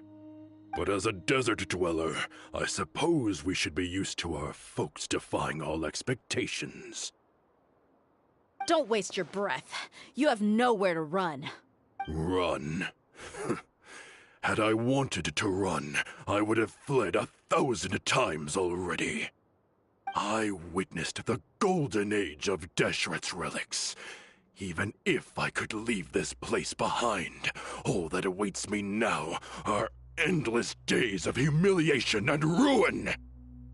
Even now, my brothers and I still believe in one thing. The greatest should never live to remember their fall. So you want to go out in a blaze of glory? Let us draw our weapons!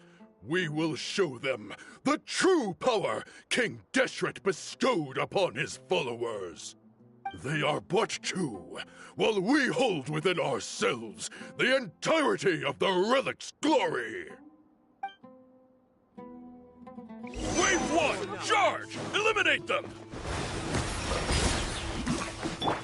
I see everything. Wow!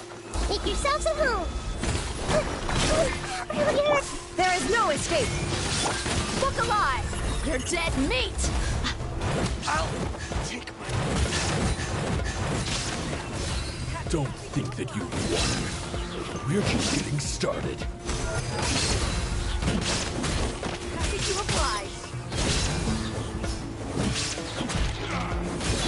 Try louder! Now testing my will. Squall and Fury.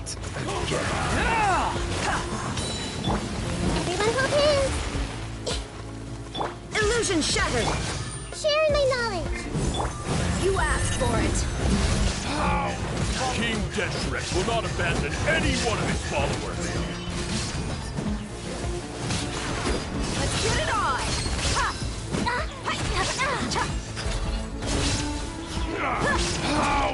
Regret. I'm getting sick of this game. Brothers! With me. This is where we'll prove our faith. You all just want to die? Pound into the floor! None of us plan to leave this place alive! Sad. Your sacrifice is ready. Embrace a storm! The Temple of Wisdom. Where do you think you're going? Inazuma shines eternal! Shine down! Pound into the ground! The golden slumber.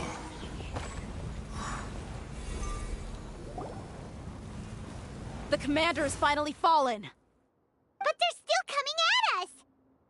This place is like a gladiator's ring. They just keep coming no matter how many we beat. Yes! Keep fighting! There's no need to fear, and no need to back down! This is our last stand! When the next wave comes, try to draw away their attacks. I'm going to see if I can take out that high platform.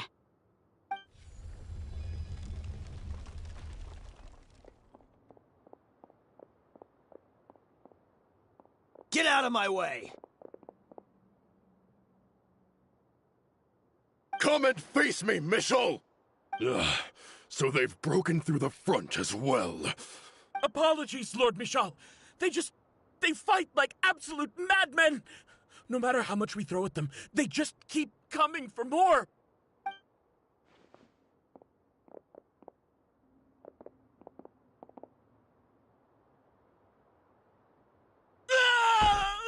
So, it would seem like this is the end. Time to pay for everything you've done, Michel. You think I would give you that opportunity? I will be buried in the sand alongside all the rest of our fading glory.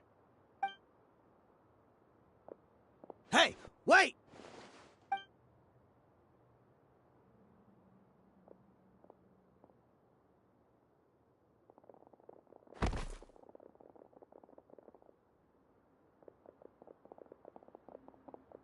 We were too late. It's over. There's no more need to fight.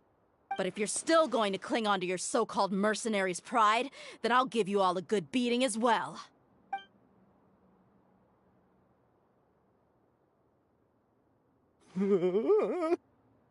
Hey, Dia! I found the mechanism. I'll get you all back up here right away. Let's go.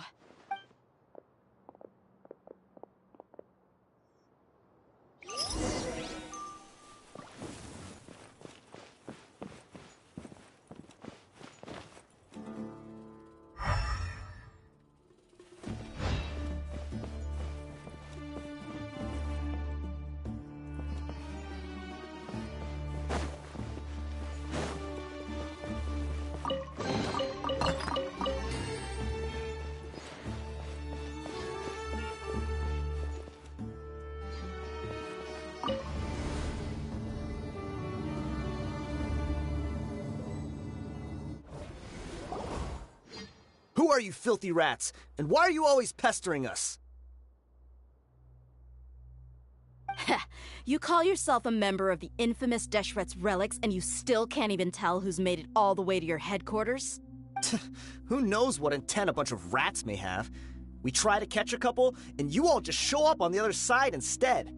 How are we supposed to figure out what you're after? Hey, have you ever heard of a man by the name of Kusela? Why would I know? It's not like I'm in charge or anything. This is your last chance to talk. Hey, I said I don't know anything. I'm just an average member here. I'm telling the truth. If you're here to find someone, why don't you look through the records yourselves? Who can remember every name and face with so many people coming in and out every day? The irony. His life became a light for so many, yet to others, it wasn't even worth remembering. Where's the records room? Answer me! It's right over there. All the files are in there. You can go through them as much as you want. It's not like any of them still matter anyway. I mean the old records room. The old records room? You mean the one that got burned down? Kusela. Ah, yeah, I remember him now. The guy who could hardly walk. Watch your mouth. That's our boss you're talking about. He was definitely faking it. We all let our guard down as soon as we saw him come hobbling in. But in the short time it supposedly took him to take a dump, he'd already gotten away and started a fire in the records room. He couldn't have possibly outrun us if he wasn't a fraud. And after that, Deshret's relics fell into complete disarray. Stop wasting our time. Every one of us here is perfectly aware of what he had done. Tell me, where is the old records room? It's just over there. Go see it for yourself if it means that much to you. There's nothing left in there but ashes. No human could ever survive that kind of inferno. Bashar, Tikriti, let's go. We'll leave the others here to guard these guys. Spare them no mercy if they try anything.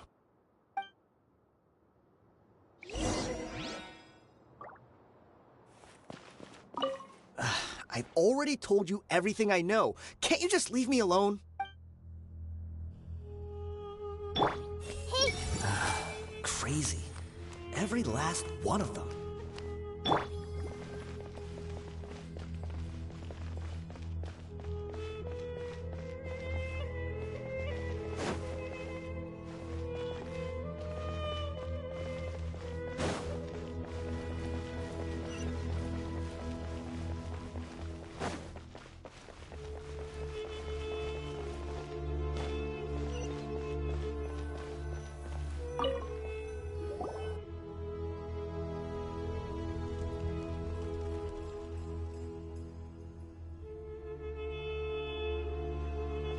So, this was his final destination.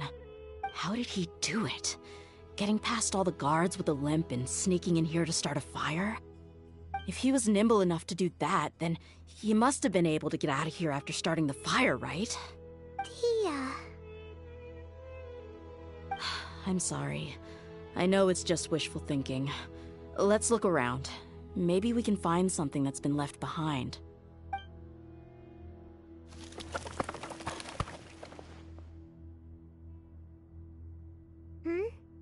Is this a cane? It must be the one that Dia's father used. Kusela.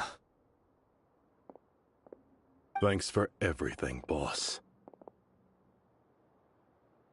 We're fortunate to somehow find that cane after that fire. Let's split up and look around some more. What if something else has been left behind? But what else could survive a fire like that? Huh?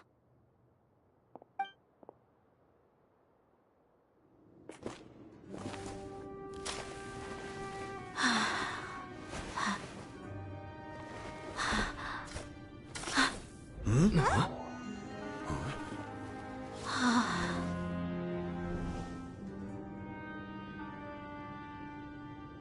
Thought so. Wait! Isn't that the toy sword you played with as a child?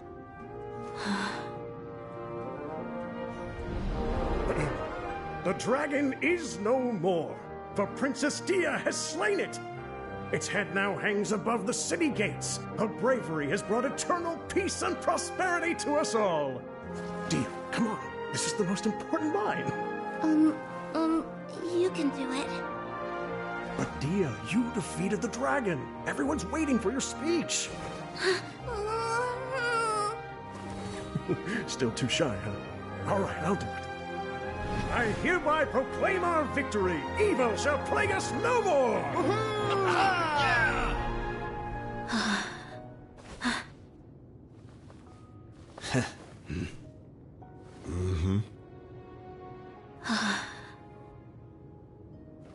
I hereby proclaim our victory. Evil shall plague us no more, Dad.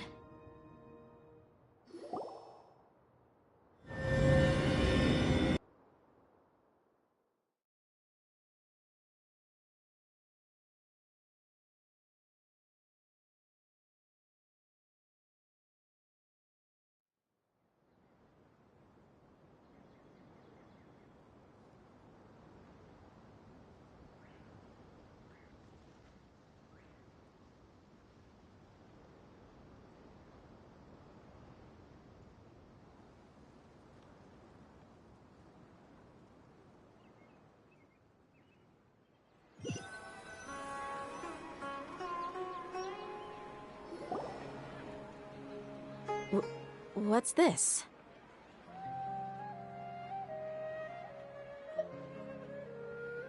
Don't you remember? You asked Paimon what she would do if she were to wake up tomorrow with loads of money.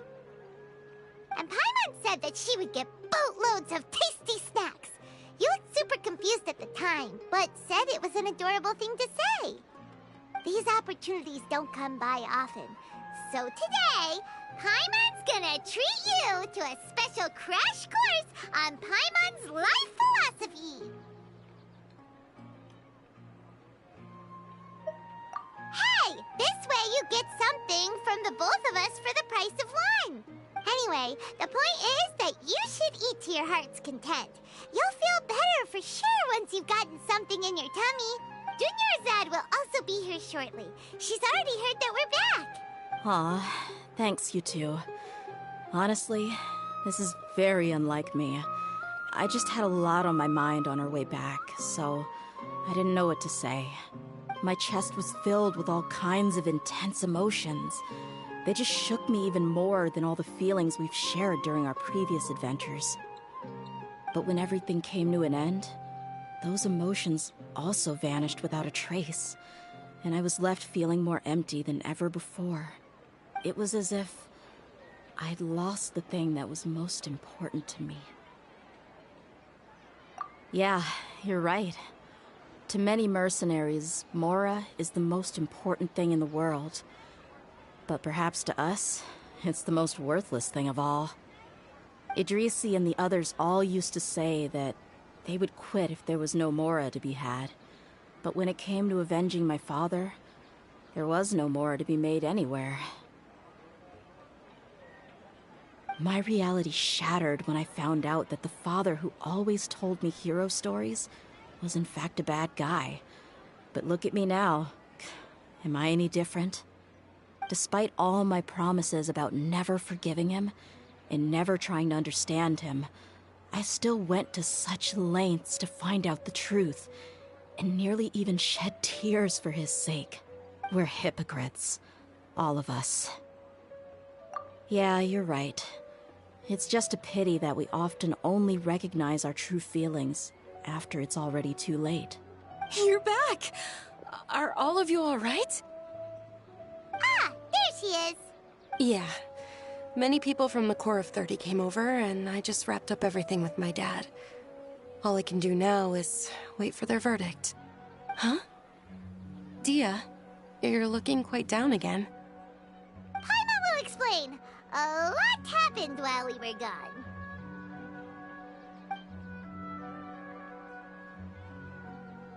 I'm sorry.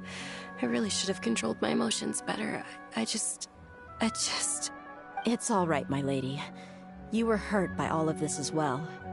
Truth be told, I'm starting to feel a little guilty watching you cry like this. Dia, your pain must be even worse. You shouldn't need to comfort me. Hey, don't worry about me. If anything, this whole thing has finally shown me the difference between illusion and reality. My father probably thought that people could settle into new lives as long as they moved to a new environment. That thought has even crossed my mind a few times. It's like saying, what's wrong with adapting to a new life? However, there was always something deep within my mind that refused to accept it. This impulse brought me great turmoil, and even made me feel ashamed for turning my back on your father's kindness. But now that I consider it again, it all makes sense. The desert sands are a part of who I am, and I will never be able to lead a peaceful existence. I understand how you feel. That doesn't mean I won't be making any changes to my life, though. As an example, I'm now thinking about taking on some small odd jobs. It's just like Idrisi said. I also want to catch up to my father and become a character in his play. Even if the ending of the story may be childish and ridiculous, it won't really matter. Isn't that neat, though? Oh, you'll be a whole new kind of mercenary, one that's not out for Mora. Why don't we go for a change of scenery once we finish eating? What about stopping by the Grand Bazaar again? Right. You said you wanted to get a rug for your family. We'll come along, too. I can't thank you enough for taking care of me this entire time.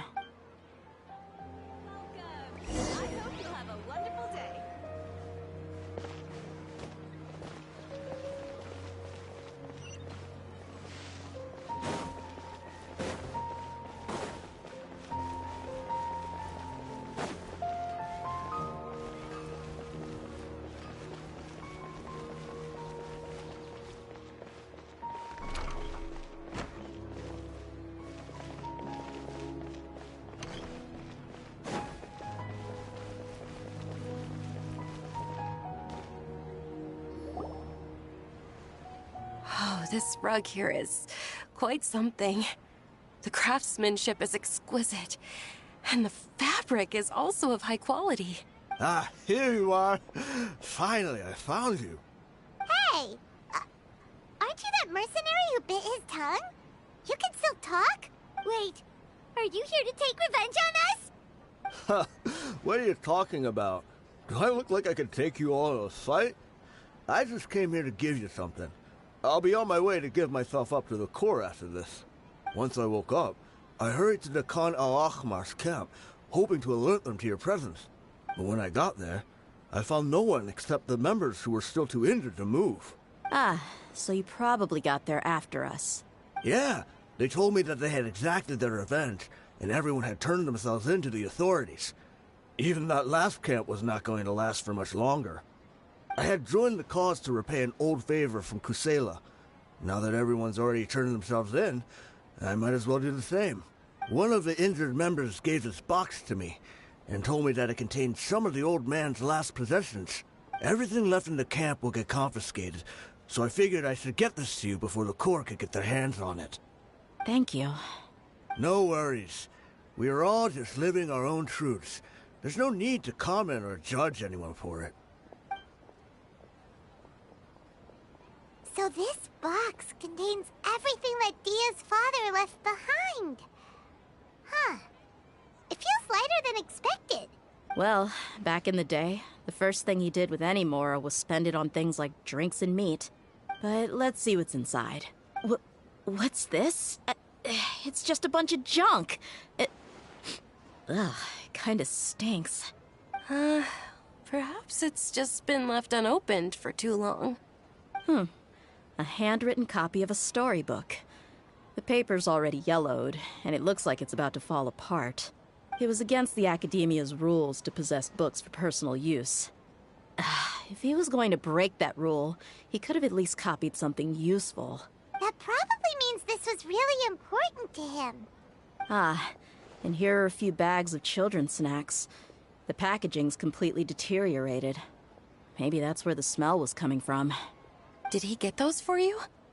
Yeah, but here's the thing, though. Even when I was a child, I was never a fan of these kinds of snacks. He'd always say that he got them for me, but in the end, he always ate more than I ever did. Who even leaves snacks in a box like this anyway? Isn't that just common sense? Forget it. Let me see what else is in here. A razor, some buttons, some round iron tiles, a wooden toy puppet. A wool scarf, which, from the looks of it, probably belonged to a woman, and a hair clip? Why are these things here? I'm suddenly feeling a little scared. I'm sorry, my lady, but this is just the kind of man he was. He probably saw this box as some kind of personal trash heap and dumped any and everything in there.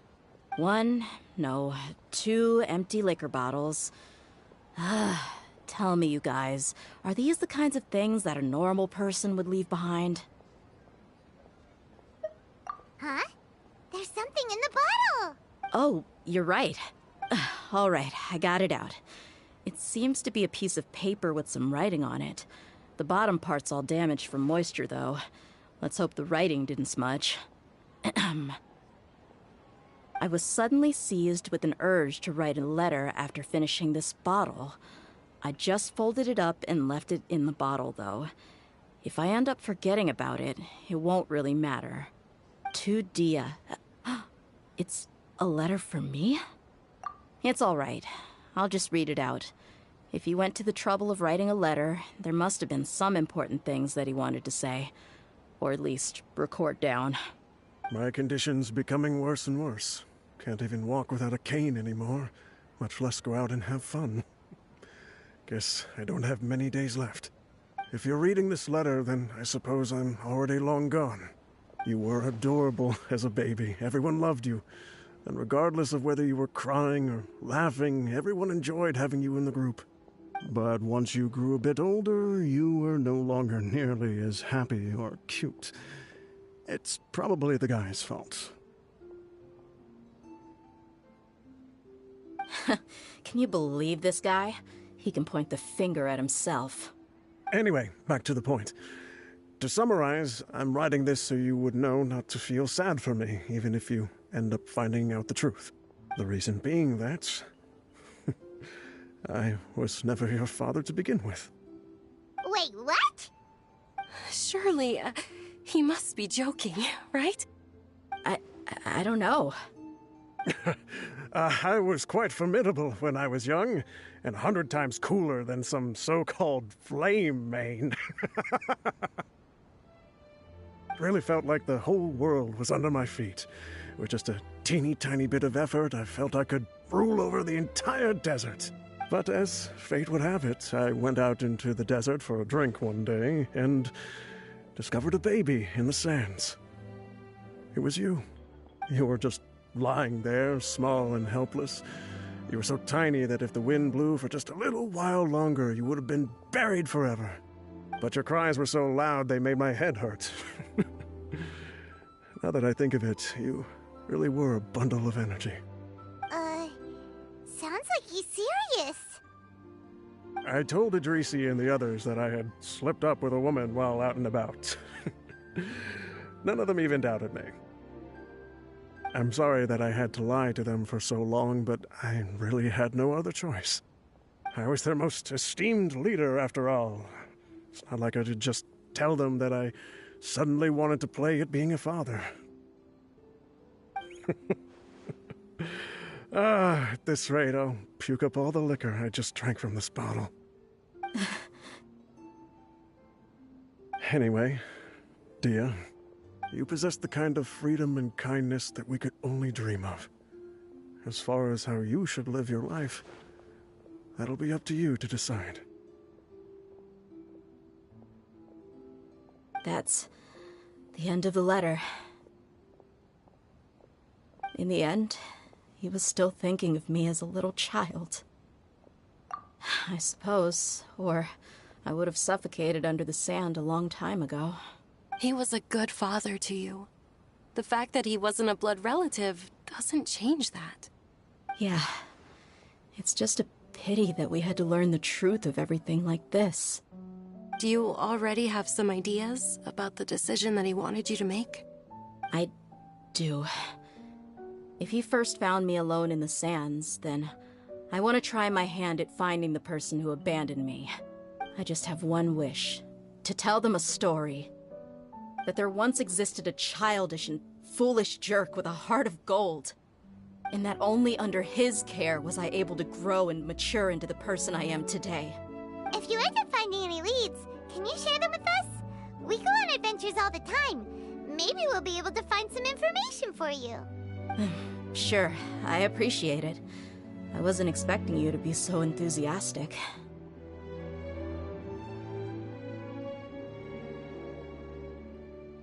I'll help too. Thank you. All of you. Thank you so much. My life has certainly had its twists and turns, but I've always considered myself lucky. Because no matter where I've gone, I've always been surrounded by incredible kindness.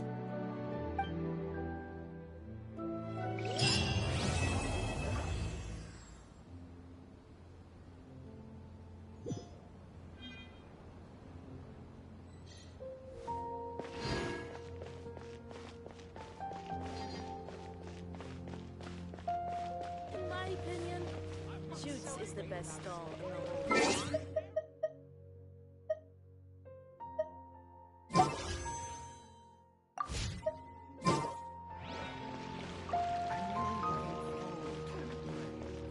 Dad, let me put you down.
Was that Neela who just walked by? Oh, it was someone else.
What's your name, buddy?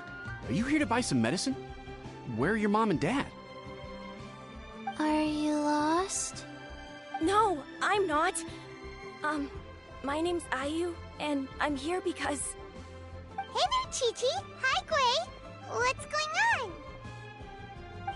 Hi, Traveler and Paimon.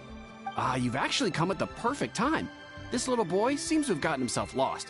I think he must be new to the city. Probably wandered away from his parents and... No, listen to me. I'm not the one who's lost. It's my dad. Your dad? How does a fully grown man manage to get lost in Liyue Harbor? Well, my dad's always been kind of forgetful. In the past, he was just a little slow to react sometimes. But I'm worried that it's getting more serious. So, what about your mom? She went out a few days ago to gather some herbs for my dad, but she still hasn't come back. Meanwhile, my dad's been getting worse and worse. I remembered that the owner of Boo Boo Pharmacy always runs a clinic in Chingsa Village during the Lantern Rite, so I thought, why don't I take Dad to Liyue Harbor to see him there? When we got to the city gate, I took a moment to ask the Millelith guards for directions to the pharmacy. And then, when I turned back around, my dad was gone. I asked the Millelith guys to go find him, but he said they won't be able to send that many people.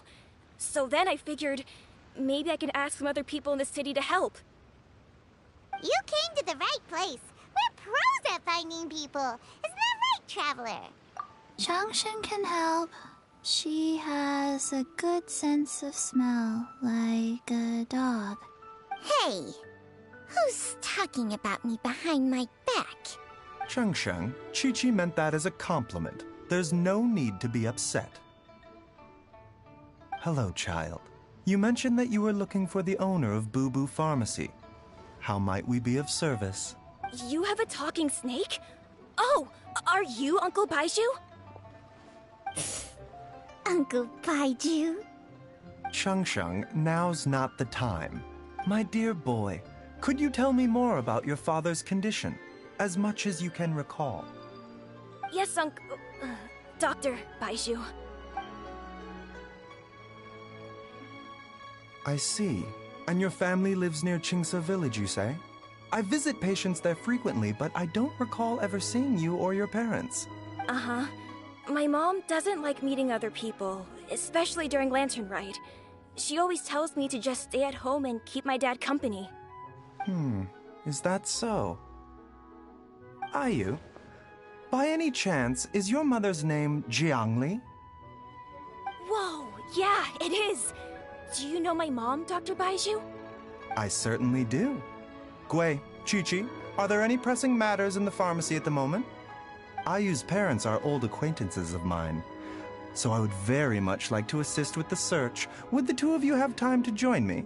Don't forget us two! We already told Ayu that we'd help! Oh, really? Well, that's wonderful. We are most grateful for your support. Chi-Chi and I need to clear up the shop front first, but once that's taken care of, we'll be right out to help you with the search. Family is very important. Thank you. Then I'll leave you to handle the pharmacy. Traveler, Paimon, why don't you come with me and Ayu? Let's start by talking to the Millelith guards at the city gates, see if they have an update.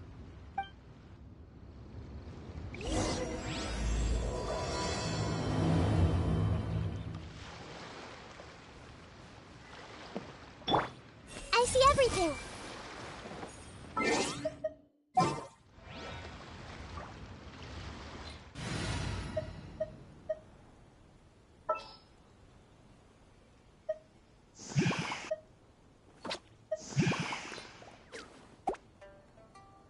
Send one, send 'em all.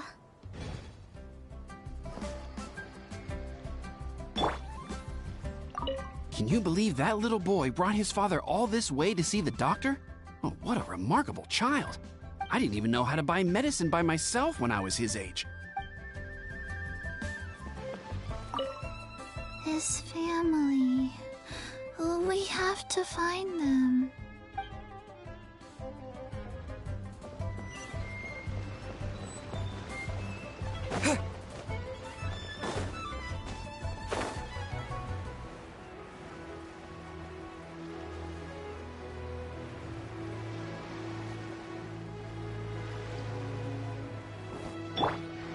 rises.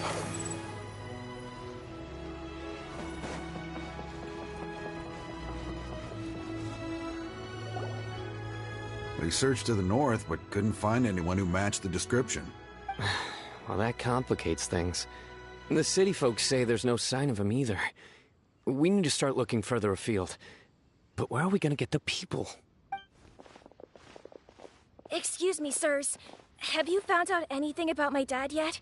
Ah, hey there, buddy. Dr. Baiju. What brings you out this way? The boy asked for our help, so we're here to join the search. Any new developments to update us on? Oh, thank goodness. We were just discussing how we're running out of manpower. As for updates, I'm sorry to say that we've searched the surrounding area thoroughly, but didn't find anything. The guards at the crossing up ahead said they hadn't seen anyone either, so we don't believe he was heading towards the Guili Plains. But it is possible that he was bound for Luhua Pool. Luhua Pool? The terrain there can be tricky to navigate. Let's hope he hasn't run into any trouble. You will? Oh, great. We can't thank you enough. Sorry we weren't able to find your dad, buddy. That's okay. Thank you for trying.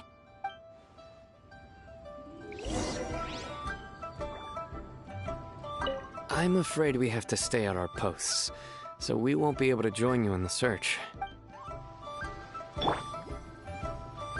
We'll update our superiors on the situation and see if they can assign anyone else to help.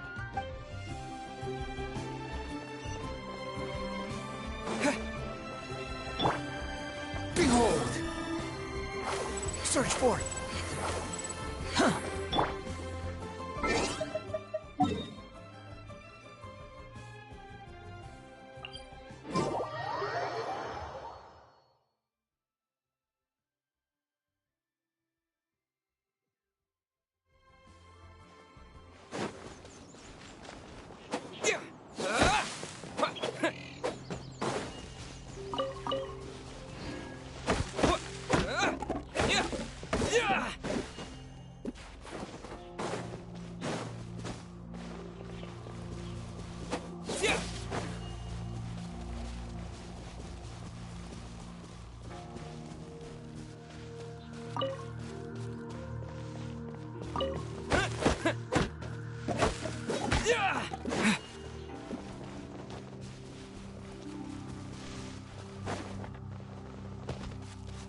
Dad!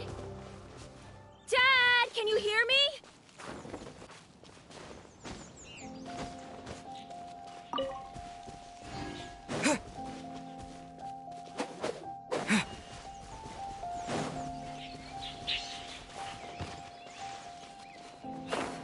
Look, there's somebody over there!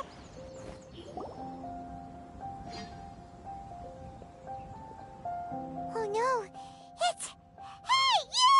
Stop! Don't go any further!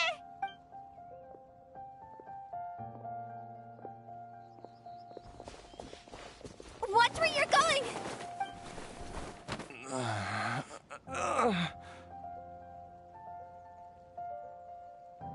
Oh, dear customer, Wangsheng Funeral Parlor does appreciate your patronage, but you needn't hasten the inevitable. Are you all right? Huh? Dad! Hey, Hu Tao! My, who do we have here? It's the Traveler in Paimon, and... my worst nightmare. I see she still hasn't warmed to you. Thank you, Director Hu, for saving this man. Dad, are you okay? Do you recognize me? It's me, Ayu. You're... Ayu? Who am I? Your name is Jiao Liang, and you live just west of Qingse Village. You were supposed to come to Liyue Harbor to see the doctor. Remember? Does that jog your memory? Oh, my name is Jia Liang. Liyue Harbor. See the doctor? Yes, I'm Jia Liang, and I need to see the doctor. Wait, Why do I need to see the doctor? Uh-oh. He seems in really bad shape. We need to get him back to Boo Boo Pharmacy right away. Sorry, Hutao. Gotta dash. Dinner's on us next time. Hold on a second. You're not seriously thinking of taking him to Boo Boo Pharmacy in this state, are you? Huh? Why not? What's the problem? Come on, Baizhu. Don't tell me you haven't noticed it. Didn't your master teach you how to spot the signs? Why do I get the sense that you spotted them right away, but you're planning to use it for your own ends? Use what? What are you talking about? Paimon's lost. There are traces of god remains in Jialiang's system. Oh, yes, but more importantly, they're on the verge of an outburst. If that happens, the consequences will be unthinkable. Paimon, sorry. What?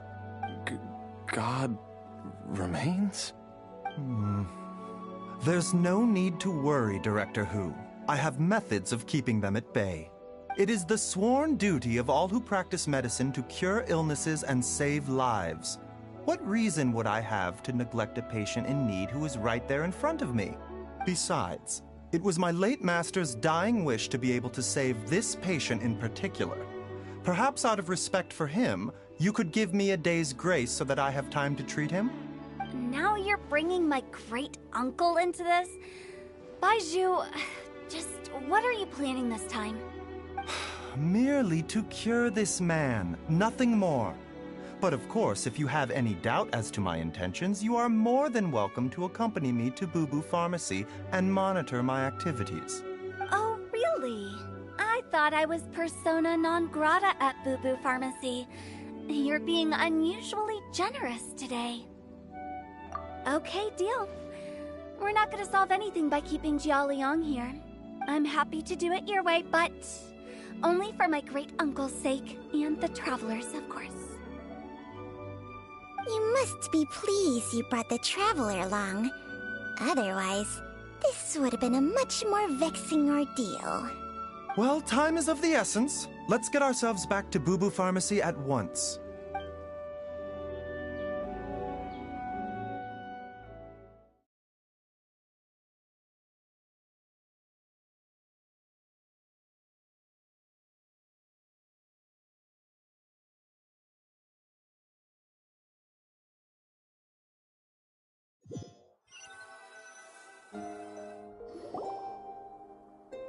Blockages within the cardiovascular system, reduced blood flow and energy circulation? I see. I suppose this must have caused the cognitive abnormalities. Dr. Baizhu, how bad is it? Can you cure him? Don't you worry. Baiju's a really great doctor. He's sure to find a way. Isn't that right, Baizhu? Ayu, do you know when your father first started displaying these symptoms? I'm not sure. He's been like this for as long as I can remember. But it wasn't as bad as this when I was still little. So it's been a long time indeed. No, I have a treatment plan in mind. We can start tonight. Come and see me again tomorrow morning. I promise that by then, Ayu will find his father healthy and lucid again. Thank you, Dr. Baizhu. Thank you so much. If you still have any misgivings, Director Hu, please feel free to hang around for as long as you wish. However, it would be best if you step outside this room. A doctor must be able to focus when treating a patient. Any distractions heighten the risk of complications. Yes, of course, absolutely. I'll just go and look at the flowers or something. But I will be back in an instant at the first sign that something's amiss. See you tomorrow, Baizhu and Changcheng. Bye for now, everyone. Are you ready, Baizhu? Ready as I'll ever be. I'm used to it by now. Come on, let's get started.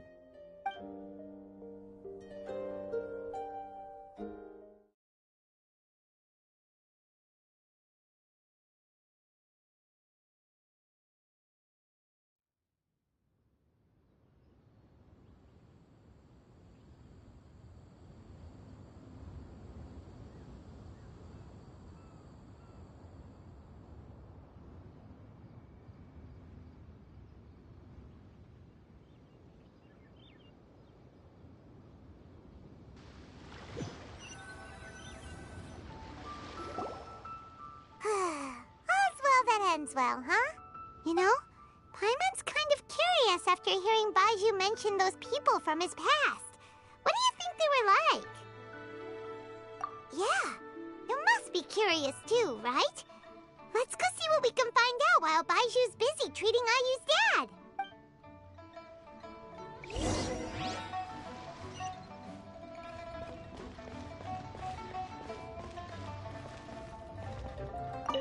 Mr. Quay, I want to go to the Adventurers Guild and get them to help look for my mom.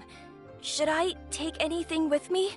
Well, you need enough cash to pay their fees, and there'll be some paperwork to fill out. I can come with you if you like. Wow, these two are hard at work. We probably shouldn't disturb them.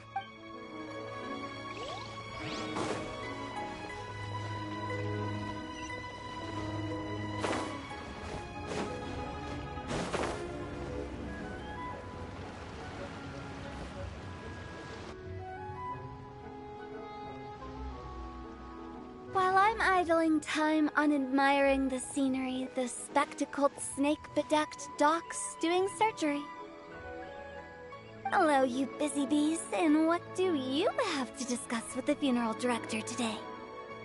Actually, don't tell me. Let me guess. From the looks on your faces, you've got some questions for me. Guilty as charged. So, we were just a little curious about Baiju's master. What was... Oh, and also, how come you and Baizhu could tell so quickly that Jia Liang had god remains in his system? Huh? I thought I told you once before. Wangsheng Funeral Parlor was first founded to fight back against the vengeful wrath of gods defeated in war.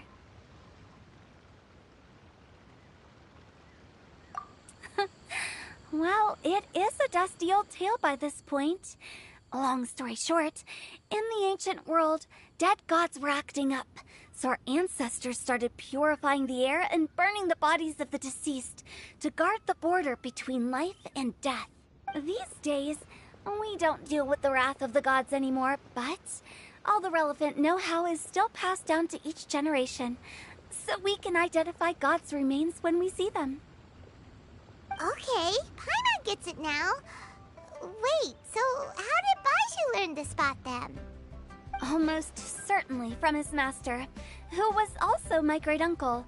Baiju's master was my grandpa's younger brother, a former deputy director of Wangsheng Funeral Parlor. Wow, fancy that! Huh. So, if he was from Wangsheng Funeral Parlor, how did he end up as Baiju's master? According to my grandpa, he and my great-uncle once went traveling together when they were young. They ended up at Chenyu Vale, where they met a pharmacist.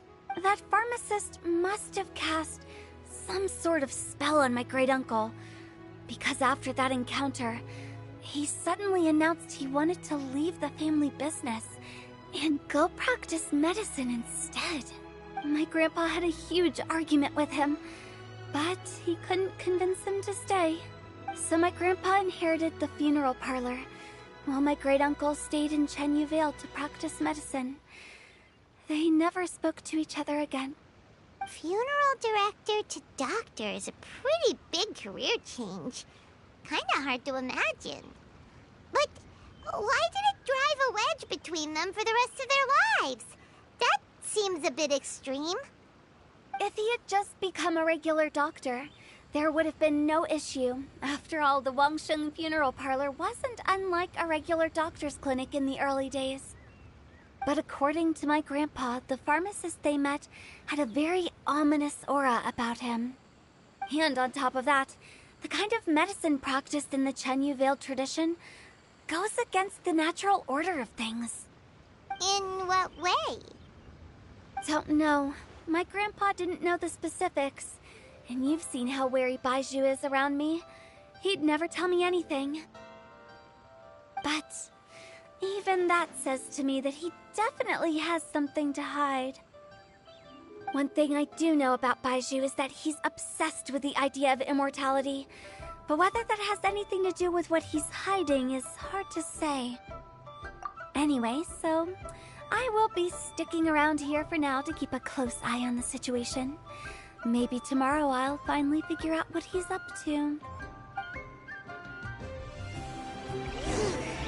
After all that, it seems like we have more questions than answers. Never mind. We'll just have to ask Baiju himself about all of this tomorrow. Oh, while you're here, have either of you seen Chi-Chi around?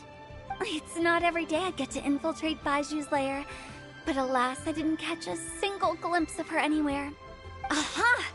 What if Baiju knew I'd be on the lookout for her and hid her away in advance?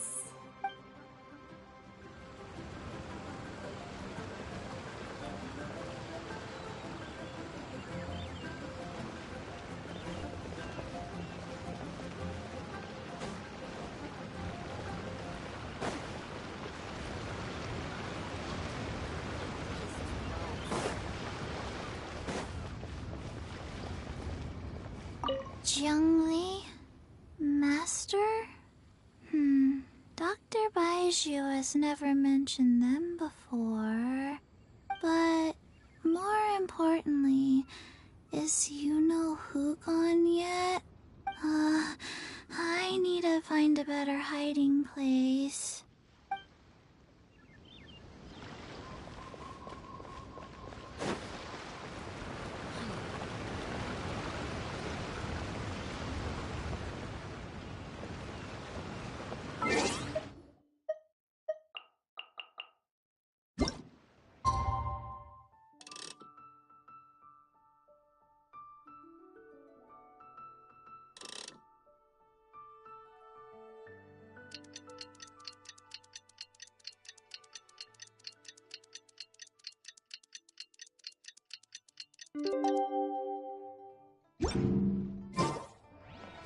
It's a new day! Let's go back to Boo Boo Pharmacy and check out how Jia Liang is doing.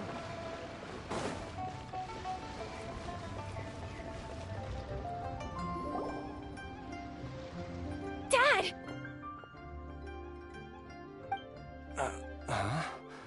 Oh, are you? Dad, you remember me! Yes, I remember now. Oh, Ayu, I'm so sorry. You must have been worried sick. Has your mom shown up yet? She's been gone for a while, hasn't she?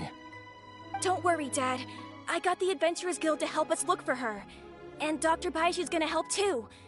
Right now, all you need to do is concentrate on getting better. Great. That's wonderful. I can't thank you enough, Dr. Baiju. My pleasure, really. It's the least I can do to honor my late master's dying wish. If anything, I should be apologizing to you for not making the time to visit in all these years. Not at all, Dr. Baiju. It's only because Jiang Li... What was her reason again? You're still in the early stages of recovery, so you'll need to take it easy for a while.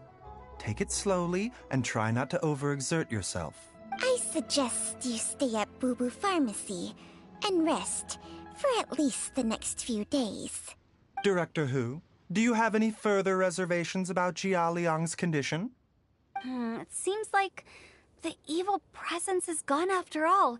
You really did manage to suppress it, huh? But how did you accomplish this in a single night? That would be a trade secret, I'm afraid. If that gives you any cause for concern, you may continue to monitor Jia Liang for as long as you wish. Though I regret to say that Boo Boo Pharmacy cannot offer to reimburse Wang Sheng Funeral Parlor for any revenue lost in the meantime. Oh, come on, Baiju. I'm not that unreasonable.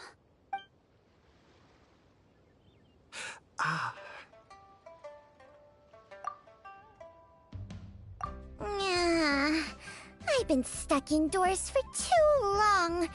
Baiju, take me outside for some air, or I'm going to suffocate. Yes, of course. Everyone, please excuse Qiangsheng and myself for a moment.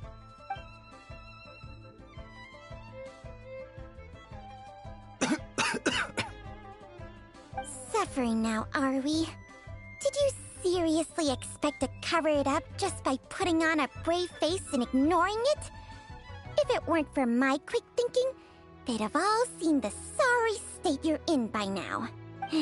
But in any case, why must you keep this a secret from everybody? You should at least share your secret with one person you trust. Who's there? Ah!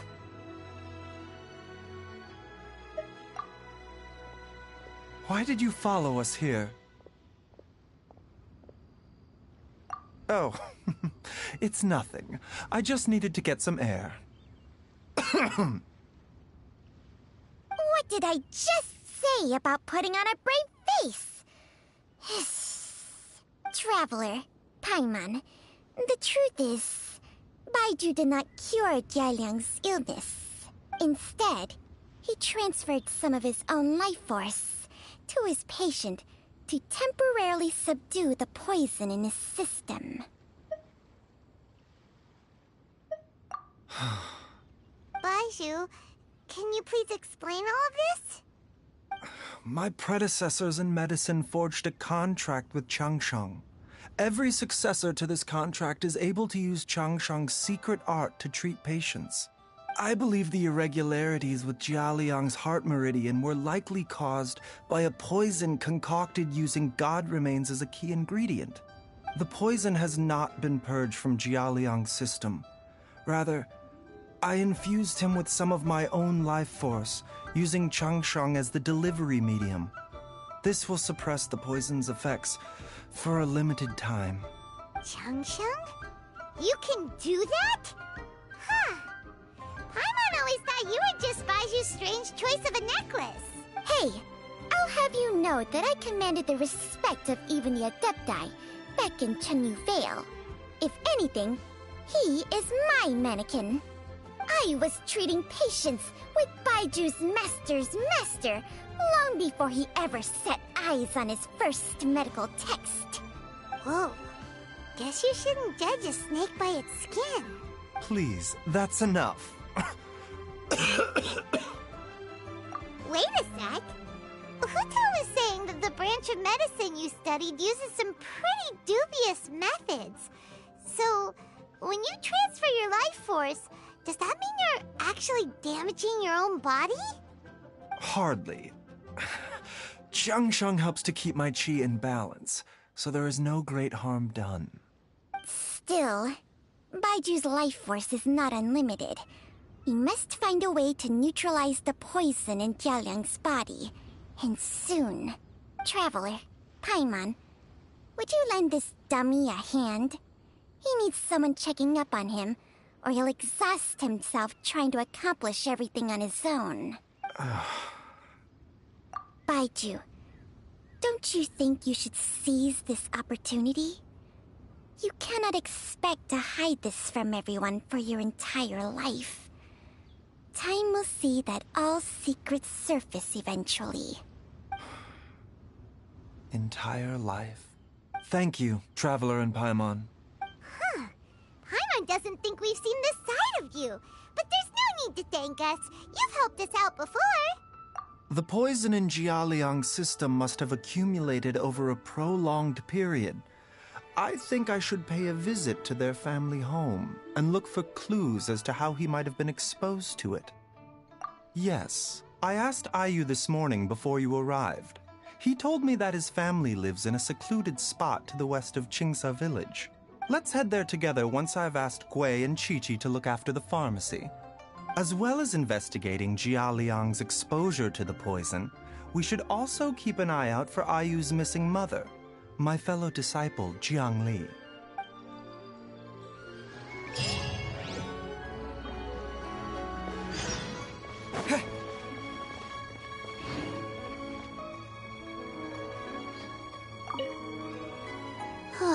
She's finally gone. She's gone for good now, right?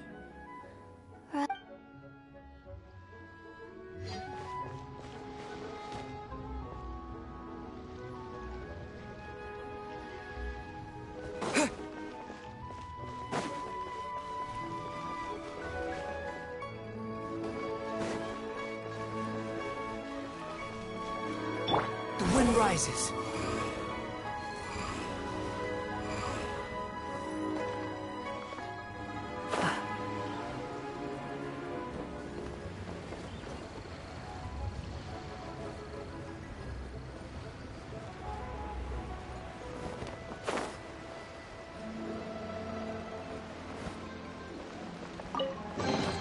Unnecessary.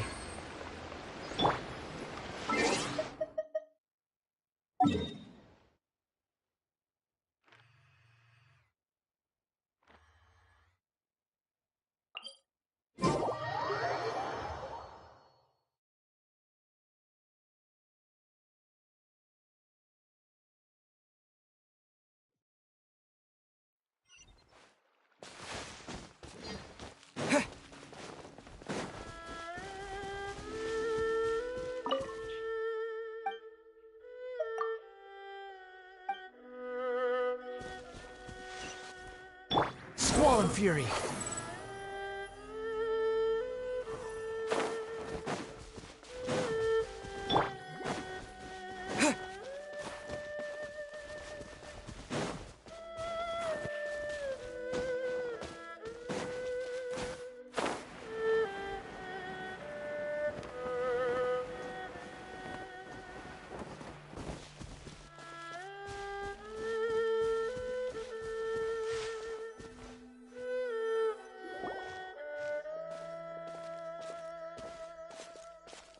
Whoa! There's a house all the way out here? Huh. It's so well hidden, Paimon's never noticed it before. Nor have I. And I've hosted clinics at Qingsa Village many times in the past. If you ask me, Jiangli was trying to remain unnoticed. Oh, that reminds Paimon. We meant to ask earlier, but it slipped our minds in the rush to get here. Could you tell us more about Jiang Li? You said she was your fellow disciple, right? She was indeed. We studied medicine together under the same master near Chenyu Vale. She is several years older than I and also began her travels far earlier than me. As a result, the time I spent studying alongside her was rather short. Supposedly, she met an herb gatherer sometime during her travels and decided to settle down with him. That must have been Jialiang. Wait, Changxiang, are you saying neither of you had actually met Jialiang or Ayu before all of this? Jiang Li did occasionally come back to Chenyu Vale to see our master, but for whatever reason, she hardly ever talked about her family. The last time she visited us, she and master had some sort of quarrel. We never heard from her after that. It almost seemed as if she'd gone into hiding. Quarrel? What happened? I don't know. I did not witness the argument myself. Nor did master ever explain it to me. All he would say is that should I ever encounter Jiang Li or her family in the future, I should do everything in my power to help them. Oh, so that's why you went to such extreme lengths to help Jialiang. No. Even if my master had never said anything, it would still be my duty as a doctor to help him. My decision would have remained the same. Paimon never knew you were so selfless, Baiju. Paimon always had you down as the sneaky, scheming type. Sorry. So a few words from me is enough to dispel all your suspicions, You ought not be quite so quick to relax your guard, Paimon. Sometimes even the good guys have their own private agenda. What the... Okay, that was the most suspicious-sounding thing you've ever said. Let's leave the idle chatter there for now, Jiang Li has lived in this house for many years. There must be something here that can shed a little light on this whole situation. Let's split up. But if anyone finds anything, we'll examine it together.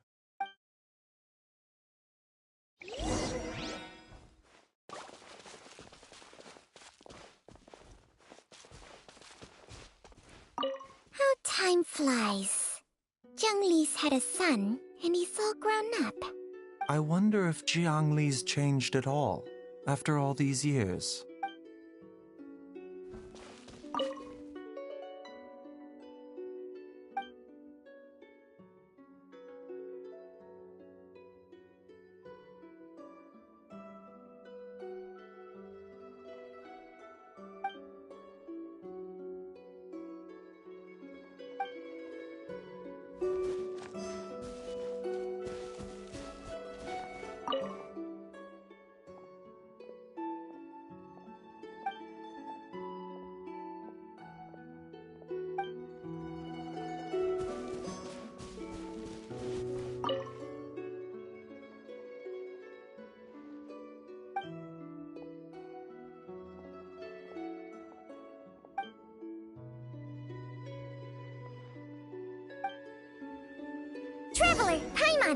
on, quick!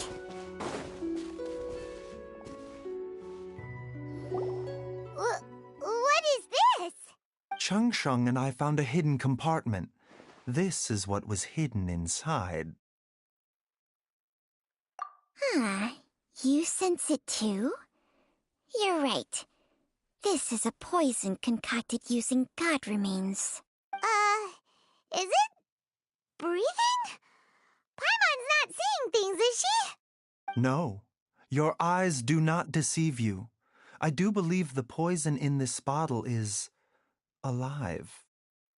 Some toxins act a lot like living organisms. I read about this once in the Origins and Symptoms of Diseases. This ancient class of poisons consists of mother and minor loads, capable of sustaining a connection over vast distances. If it's a concoction of this kind we're dealing with, then both the poison in Jialiang's system and this one here are likely minor loads. Offshoots, essentially. Offshoots? So, the main body is somewhere else? Correct. Whoever is administering the poison can manipulate the source to indirectly control the poisoned individual's behavior and even cognition. Similarly, the poisoned individual will hear, to a varying extent, the call of the source. The call of the... Wait. So, back when Jialiang ran off, maybe that explains where he was heading! Only one thing could have been drawing him there. The source of the god remains used as the poison's key ingredient, the mother lode. This is getting crazier and crazier. What kind of person would do all this just to poison Jialiang? Hey, why has everyone gone quiet all of a sudden? Since this poison was carefully hidden away in a secret compartment, the one who concocted it is likely a resident of the house. You mean Jialiang? Why would he poison himself? Think a little harder, Paimon. Someone else who lives here, and who might have expertise in crafting drugs. Huh? So you're saying... it was Jiang Li? Wait, but that doesn't make any sense either! Why would she poison her own husband? I agree. It makes little sense. Jiang Li does not strike me as the kind of person who would do such a thing. Look at the facts, though. How many people in the entirety of Liyue have the ability to concoct a poison from god remains? It's too early to draw any conclusions. We should question Jialiang about it once he has made more progress in his recovery. Yes. According to the Origins and Symptoms of Diseases, the minor loads will disappear if the mother lode is purged. So if we can find and destroy the source of these god remains, the poison will leave Jialiang's system without the need for any further treatment. Do you know anything about god remains in Qingce Village? Even the history books have no record of this. The only ones who'll know anything are those old fogies who have been hanging around here since the beginning of time. Didn't you used to be on good terms with the Adepti, though? You sure they didn't tell you anything about this? Well, Changsheng's memories and powers are not what they were in her prime. These days, she has to enter a contract with a mortal and share their life force just to sustain her own life. I fear that such ancient events are long gone from her memory by now. Whoa, what? Enter a contract? Share life force? Sounds like some pretty spooky sorcery if you ask Paimon. Hey, plenty of people would jump at the chance to join forces with a powerful being like me. With my assistance in rebalancing your chi, not only can you extend your lifespan, but you will also be stronger, healthier, and able to eat whatever you like with no risk of upsetting your stomach. Stronger and healthier? Wow, that's amazing! Baizhu, maybe when you retire, you can let Paimon sign a contract with Changsheng for a few days. Unfortunately, Changsheng's contract has strict requirements regarding the host's temperament. None of her hosts have ever been exempted from these rules. I fear that I will be unable to accommodate your wishes, Paimon. Temperament? Hey! What are you trying to say? Did you just subtly insult Paimon to her face?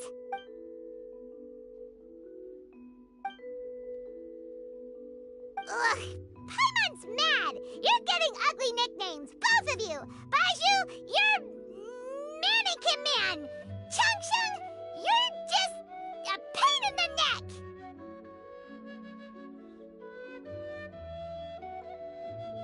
This is exactly why your natural temperament makes you woefully unsuited to being my host. All right, everybody, calm down. Back to the matter at hand. Is there any way at all for us to seek counsel from the Adepti about this?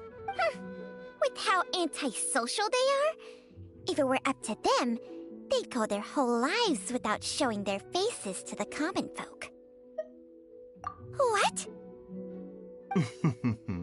Seems you're as well connected as they say, Traveler. We are truly fortunate to have you on our side. Oh, if you're talking about who Paimon thinks you're talking about, you better do the honors.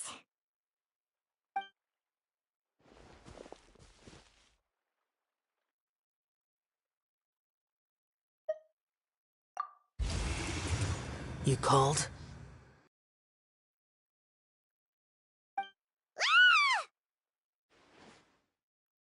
Ugh, gets Paimon every time. Aren't all Adepti in the habit of materializing out of thin air like this?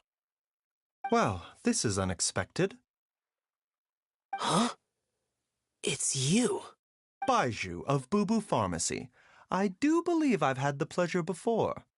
The Lantern Rite, when we met briefly, I was unaware of your true identity. I must apologize for the discourtesy. Huh? You two already know each other? Our paths have crossed once before. I sense the presence of evil spirits. Is this why you called me?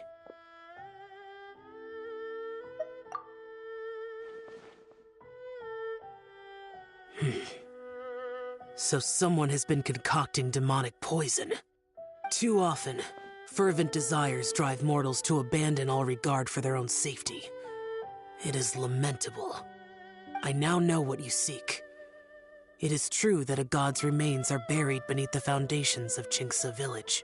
A vile monster known as the Ch once wrought havoc over this land, before it was subdued by Rex Lapis. The land was finally cleansed of poison when Rex Lapis used statues in his likeness to seal the serpent's remains. Genshsplore village was founded some time after that. The seal is still mostly intact. If the Ch is the source, then it must be some of its blood leaking from deep underground. However, its aura is faint and barely detectable. You will need to investigate further to identify the location of the leak. I do not like to intervene against mortals unless absolutely necessary. But when demonic forces are involved, things can spiral out of control.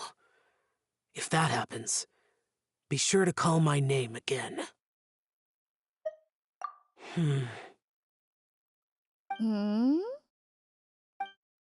Nothing. I do not wish to sway decisions that are mortals to make, but immortality may not be the blessing that you imagine it to be. I shall treasure your words of instruction, Master Adeptus. Farewell. What a strange Adeptus. Rather different from the way I remember them. That's Shell for ya! And thanks to him, we finally got some concrete info to go off of. If the god remains are leaking from underground, Jiangli must be paying a visit to a subterranean cave on her herb-gathering trips. If we can find the cave... Master, there's a problem. Gwei? Did you run all the way from Boo Boo Pharmacy? What happened? Don't panic. Just catch your breath and tell me everything. It's Jiaoliang. He was fine one minute, and then he suddenly took a turn for the worse. Already? Based on past experience, he should have been fine for the next 3 days at least. It seems that my worst fears have been confirmed. Everyone, back to Boo Boo Pharmacy now!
Dad! What's wrong? Dad? Don't be scared. Dr. Baishu will be back soon. How is he doing? Dr. Baishu, you're back! My dad was doing fine earlier, but then he suddenly started coughing up blood. Now he can't even get a full word out anymore. When Gui left, he was still conscious. But now... Gui, please take Jia Liang to the back room and prepare for treatment. Yes, of course. Don't worry, Ayu. I will cure your father. Baishu's not gonna use Changsheng's secret art again, is he? Is there really no other way to save Jialiang? Oh, please don't worry. Dr. Baishu will find a way. But...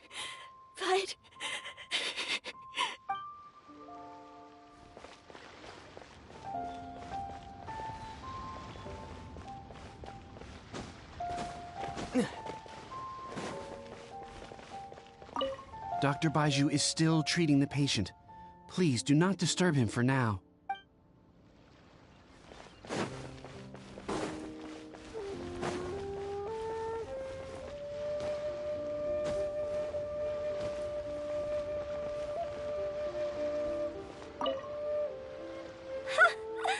Fancy running into you guys at a place like this. What are the chances?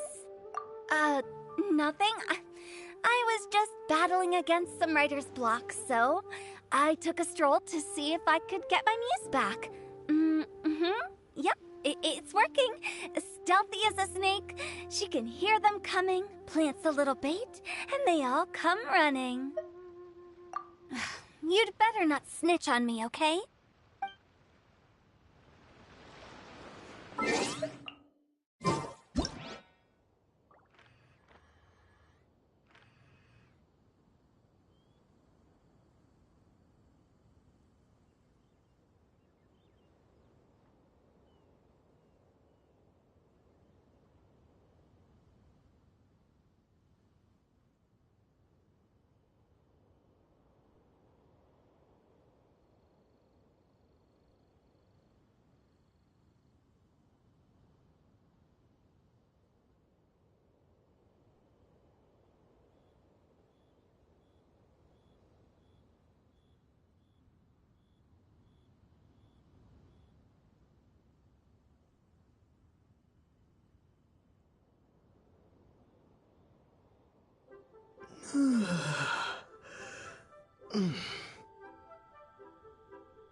How are you feeling, Dad? Are you still hurting anywhere? You're not gonna suddenly collapse again, are you? Much better, Ayu. I'm feeling much better. In fact, I can't explain it, but somehow I feel even better than usual. Wait, where's Dr. Baiju? I still haven't had a chance to thank him. Seems he moved me here before I came to. Master said he needed to take a quick rest and asked me to bring you out of the treatment room. He hasn't emerged yet, so he must still be resting. Oh, really? Well, he must be tired from treating me for 2 nights in a row. I don't know how I can begin to repay him for saving my life. I'll have to discuss it properly with Jiangli once we find her. Speaking of which, has there been any word of her whereabouts yet? No, the Adventurers Guild hasn't gotten back to me yet. I'll go check with them again in a bit. I'll come with... Don't forget what Master said. You're still not out of the woods yet, Jialiang. I strongly suggest that you stay and rest at Boo Boo Pharmacy for now. I can accompany Ayu to the Adventurers Guild. I suppose you're right. I'll have to rely on you this time. Though, on the bright side, this means I can thank Dr. Baiju in person once he's finished resting. Traveler, Baiju hasn't shown his face ever since he went in to treat Jialiang again. Do you think he... Huh? Hey, wait up!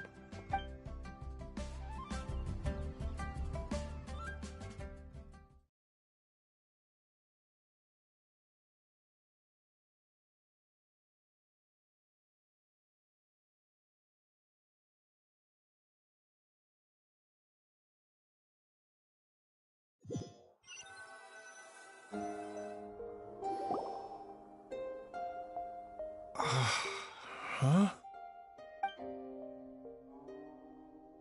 You're finally awake? That was far too risky, even with me here to help you balance your chi. There was no time. I had no other choice. In any case, it was not completely without benefit to myself. I managed to learn something. Jiangli's design is quite brilliant. She makes numerous innovations that I can learn from. Alas, if only there wasn't a catch. So, how much longer do you think Baiju's gonna nap for? They've been outside waiting for you the whole time while you were asleep. Shall we at least go and show our faces? All right.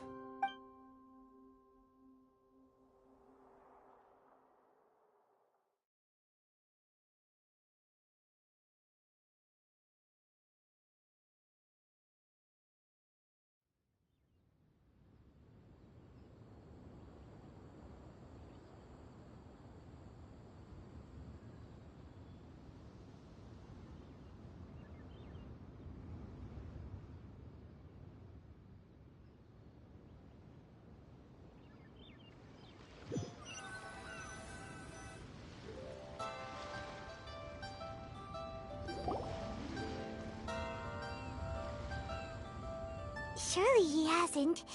There's no way he could have just... Who's talking behind our backs again? Ah! Baiju! Changsheng! Of course. There's no need to be concerned. I merely had to transfer a rather large amount of life force on this occasion. But, with Changsheng's help, I will recover in time. Jialiang seemed fine yesterday. Why did he need more life-saving treatment again so soon? I made an error in my initial diagnosis. Jialiang is in fact suffering from more than one ailment, and as a result, his life force depleted at a greater rate than I had anticipated. What? You mean, even if you got all the poison out of him, he'd still be sick? Yes. But more pertinently, the poison in Jialiang's system is there precisely because it is being used to manage his underlying medical condition. Jialiang has a rare congenital heart condition, and ongoing treatment is essential to maintaining healthy functioning of his heart meridian. Left untreated, it puts the patient at risk of coughing up blood and fainting, and in the longer term, causes irreversible damage to the internal organs. Though it was created from god remains, this formula is not a poison in Jialiang's case. Rather, it's his medication. Had he not taken it all these years, he likely would have died a long time ago. Still, using poison to treat a disease is hardly a viable long-term solution. As time passed, and the poison accumulated in his system, it began to impact his cognition. Moreover, the longer he relied upon this medicine, the more resistant his body became to it. Jiang Li had to concoct ever greater quantities to ensure its continued efficacy, or he could have still perished at any moment. That explains why Ayu said his dad has been getting worse, and why his mom went off to gather herbs. God remains are extremely dangerous to be around, because humans have no natural defense against them. I shudder to think how many times Jiang Li has exposed herself to them. I fear that the situation is just as that Adeptus described. In an effort to save Jialiang's life, Jiang Li has abandoned all regard for her own safety. I never suspected that even Jiang Li would turn to the same path as so many others over the years. Perhaps this is the inevitable course of fate. To sacrifice one's own life to save others. To go beyond human means in order to do the impossible, whatever the cost may be. Well, I think that it's too early to say with any certainty what fate has in mind. In any case, I have stabilized Jialiang's condition for now, so our immediate priority should be to get ourselves back to Qingsa village and find out where Jiang Li is. Her regular exposure to god remains over such a long period will have been catastrophic for her health, and given that she's already been missing for several days, I am fearing the worst.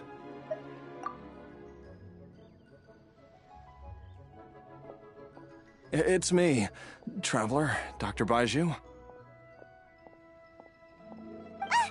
It's Jialiang! Don't tell Paimon you overheard everything already. Dr. Baiju, please let me come with you. You've already done so much for my family. I can no longer just sit here and watch while you put yourself at risk for Jiang Li's sake. After all, if it wasn't for me, she wouldn't have had to put herself in harm's way in the first place. I know I won't be of much help in battle, but at the very least, I can show you the way. I'm sure I'll be able to remember. I know there's a spot where she says goodbye to me every time she goes to gather her herbs. I'm sure I'll remember. I have to remember. Be careful. If you get too agitated, your blood pressure and stress levels will rise, putting further pressure on your heart. For your own safety, you should stay here and rest. No! We're out of time! We have to go now. Right now. Before I forget everything again. This trip will be extremely dangerous, and there is a very real possibility that you will not return from it. Are you sure you're prepared for that? I never expected to live this long in the first place. My death is already long overdue. So why should I fear it? There's only one thing I fear now, and that's that I'll forget her again before we manage to find her. Very well. Then follow me.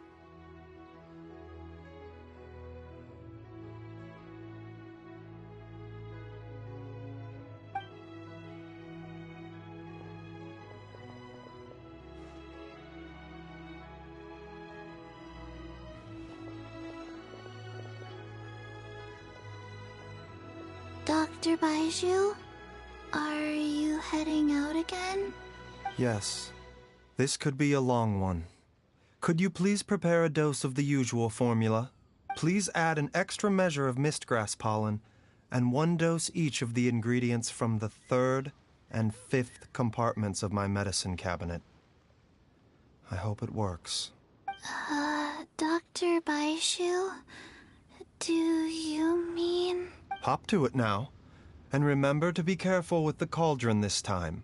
You don't want to burn yourself again. Okay.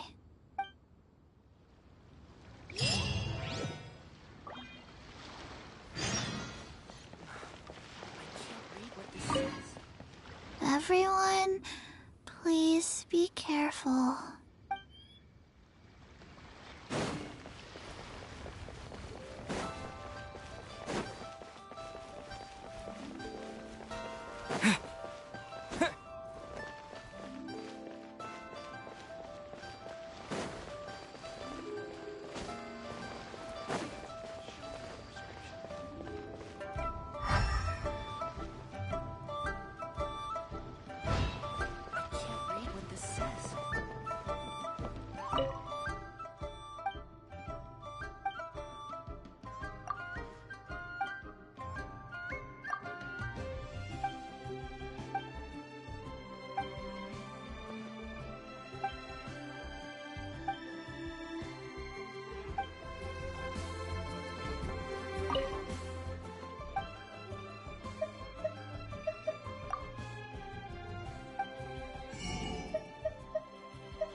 That strange feeling is back. It's just like the day I went missing. It's as if something inside me is trying to guide me somewhere. The Motherlode's influence is growing stronger. But is it because we're getting closer to the source? Or because the leakage of Che blood is growing more severe? Jialiang, can you sense which direction the source is in? I think it's... this way.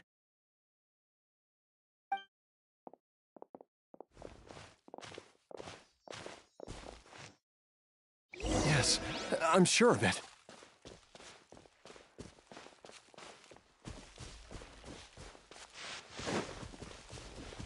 I feel a dull ache in my heart. This must be the way.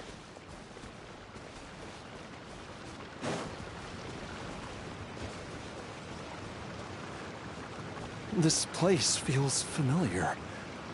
I think I've been here before.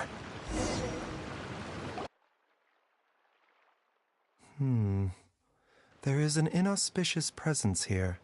Even I can sense it. I think I remember this place.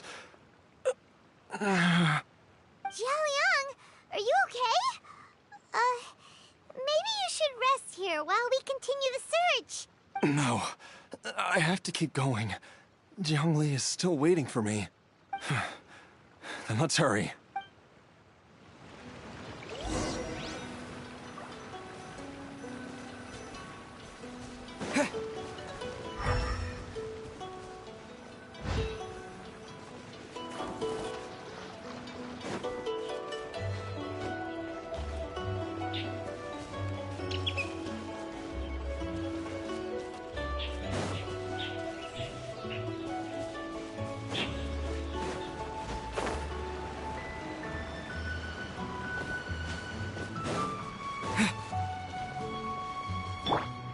The wind rises. Quit following me.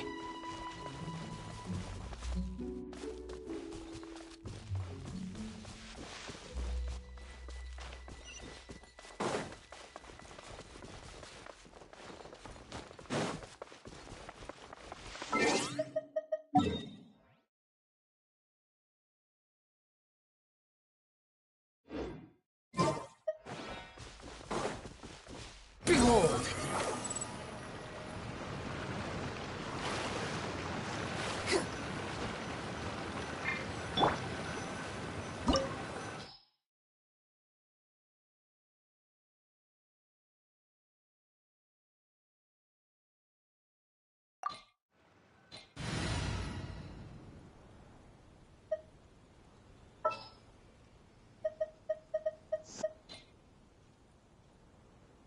Sure.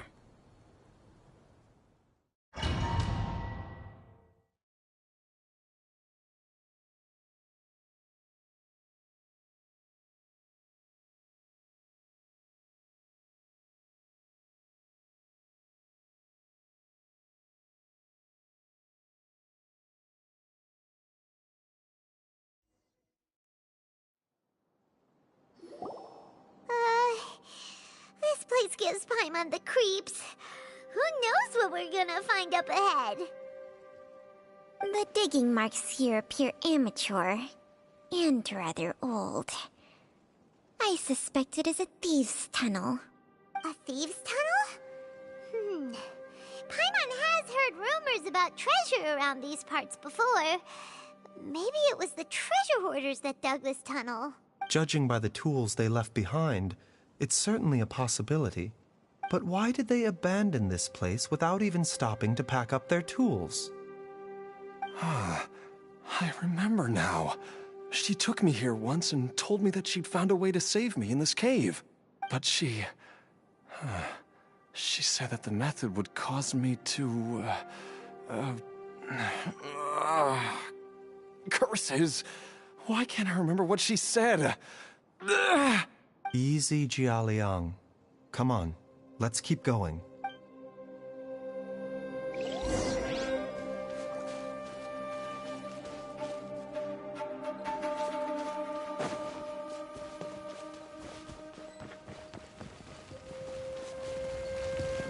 Mind the side effects. A bitter pill to swallow.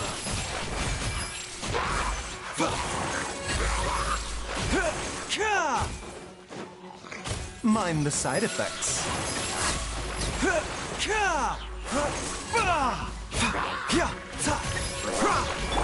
Unsightly insects!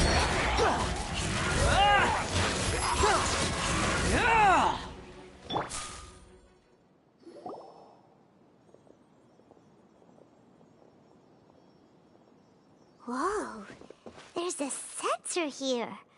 Those treasure hoarders sure made themselves at home.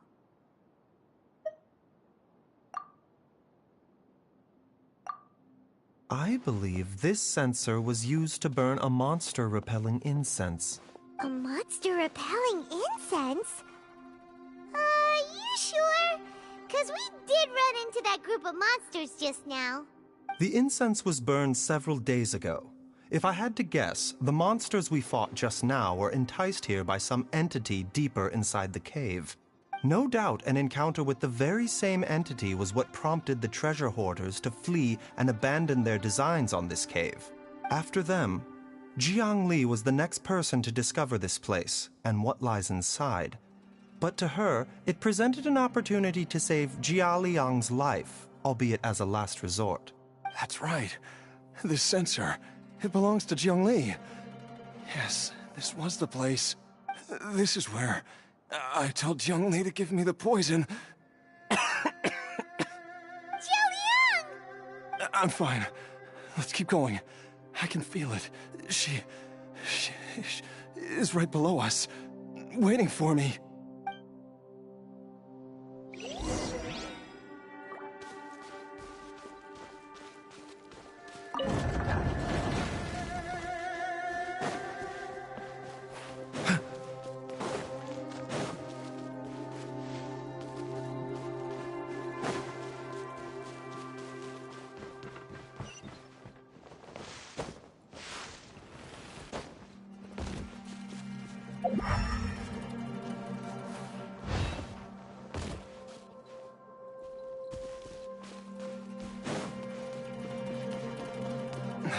I can feel it.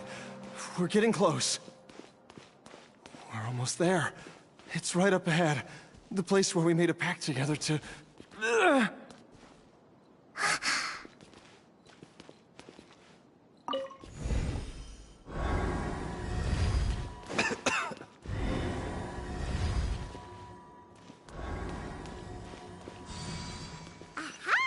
We can keep going now! From the looks of it, the energy released by this mechanism can not only clear barriers, but also be conducted by corresponding mechanisms. Perhaps it's something we can make use of.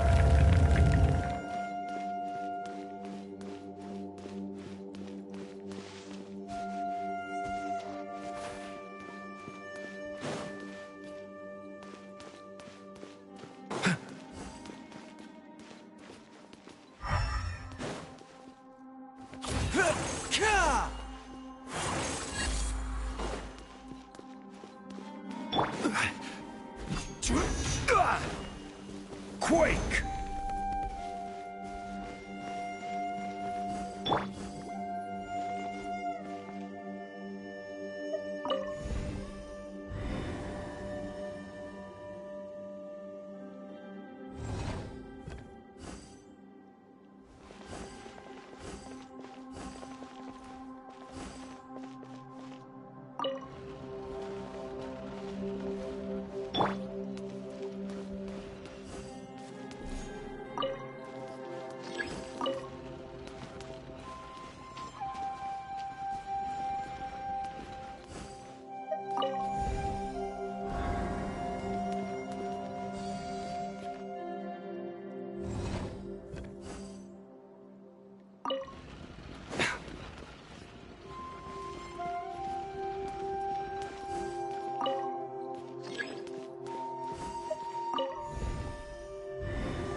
The doctor was stealing. Order guide you.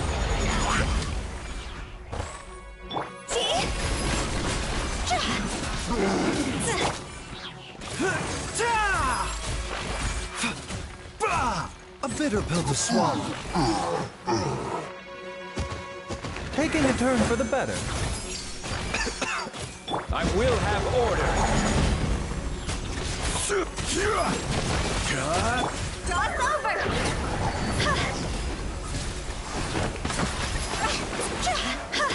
Huh?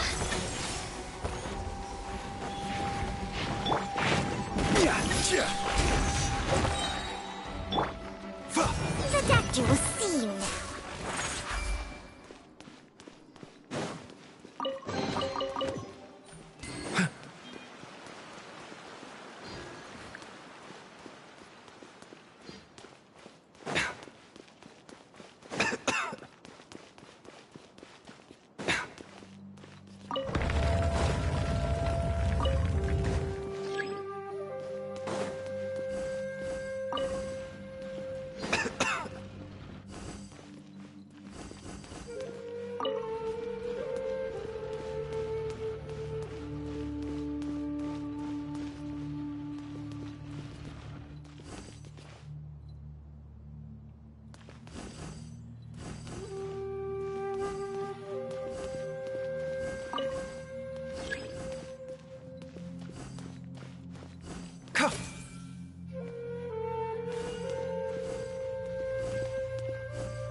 fury.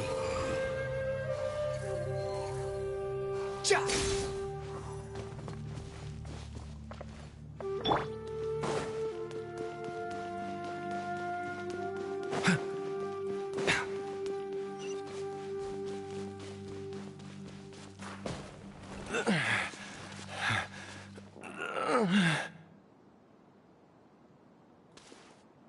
Wind rises.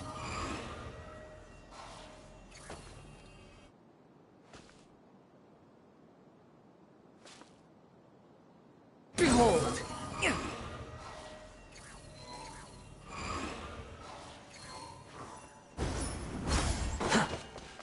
Quit following me.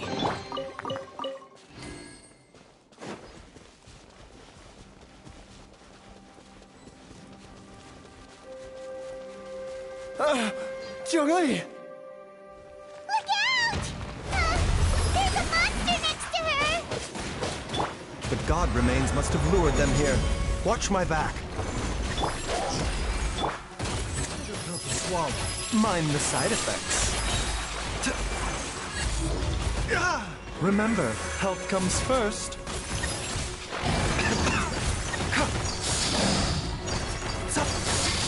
The doctor was seeing.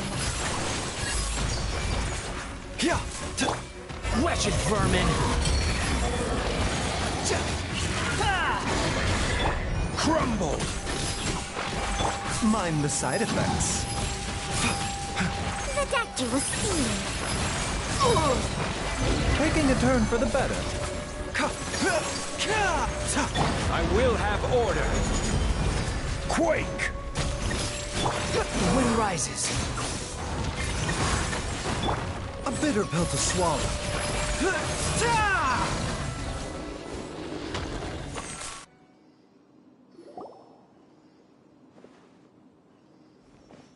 Dr. Baiju, how serious is it? Is she... I can still feel a pulse, but her condition is quite grave. The god remains here are encroaching on her cognition, much as the poison in your system did to you. If we don't eliminate it soon, then even if we save her life, I fear that she may never wake up again. Then, what are we waiting for? Let's destroy the remains right away! It's not as simple as that. Don't you remember what Baiju said? The poison within Jialiang's body is inextricably linked to the god remains here. If the source is purged, the poison in his system will stop having any effect. And the poison within Jialiang's body is keeping his heart condition under control. So, if it stops working... Oh no. Are you saying... Indeed. If the god remains here are purged, then your life will come to an end. I wondered when this day might come. Wait! But we've all been working our butts off to save Jialiang's life! After all that, we can't just give up on him! Baiju, you're a great doctor. Surely you gotta know of some other way we can save him, right? You could continue to take the poison, which would buy you some time. As for Jiangli, maybe if we put our heads together, we can think of something? It appears to me that she was striving to concoct her medicine for you, right up until the moment when she lost consciousness. Maybe it's her greatest wish that you will continue to take it and live. Dr. Baiju, give it to me straight. How long does Jiangli have? The god remains have reached her internal organs. Under ordinary circumstances, I would give her less than 3 days. But if I were to treat her using a secret art... But what would be the point of that? Dr. Baiju, I'm all too aware of the dangers of god remains. You are not the first to mention it to me. If I continue to sustain my own life using this wretched substance, not only would Jiangli have to keep risking her life to make my medicine for me, but I would have to live with the looming threat of these remains breaking out and wreaking havoc not just upon me, but my entire family. I know for a fact that I should have died over a decade ago. The fact that I've been around to see how you grow up is already a great blessing from Rex Lapis. If my choice can bring Jiangli back, then even if I die... Jialiang. After cheating death for so long, it seems I've grown somewhat addicted to life. Traveler, Dr. Baiju, could I have another minute with my wife? I just want to have one final moment together. Just a moment, that's all. Of course. Thank you, everyone. And I'm sorry that I won't be able to repay your kindness in this life. Jialiang. Baiju, Changsheng. Is there really nothing else you can do? I am sure that over the years, Jiangli will have tried all the conventional methods known to humankind. As for less conventional methods, I have little expertise besides Changsheng's secret art. Mortals are fated to grow old and pass on when their natural lifespan runs out. If it were so easy to combat the natural processes of aging and death, Jiangli would not have had to resort to unnatural methods. What a crazy situation! Jiangli risked it all to save Jialiang's life, and now Jialiang has to sacrifice himself to save Jiangli! What's the point of it all? I've seen many final farewells in my time, but I can never get used to it. In the human realm, all things must come to an end. Is it not a fitting end to die for a worthy cause? At least, that's what generations of masters before you have always believed. The path they chose was indeed a heroic one. But when I think of those who would willingly sacrifice themselves for others, I cannot help but think that theirs are the lives least deserving of death. When all this began, we agreed that once Ayu was old enough to help you gather herbs, it would be time for me to go. If you could only see him now. He took me all the way to Liyue Harbor to see the doctor. And he even got the Adventurers Guild to search for you. So, I know that you'll both be okay without me.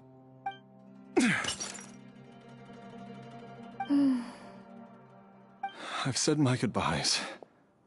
My time has come. Do what you must. As you wish.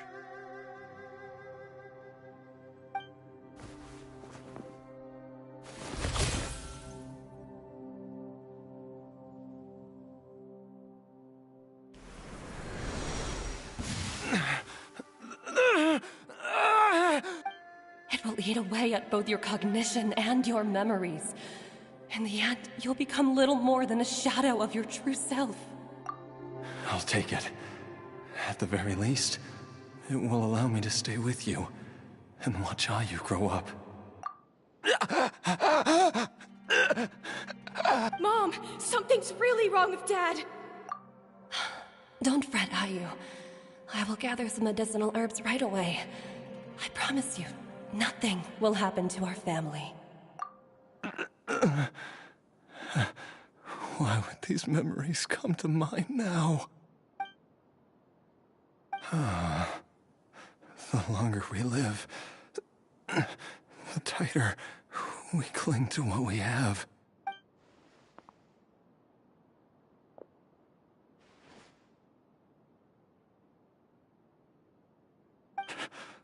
Oh, how I would love to hear your voice one last time.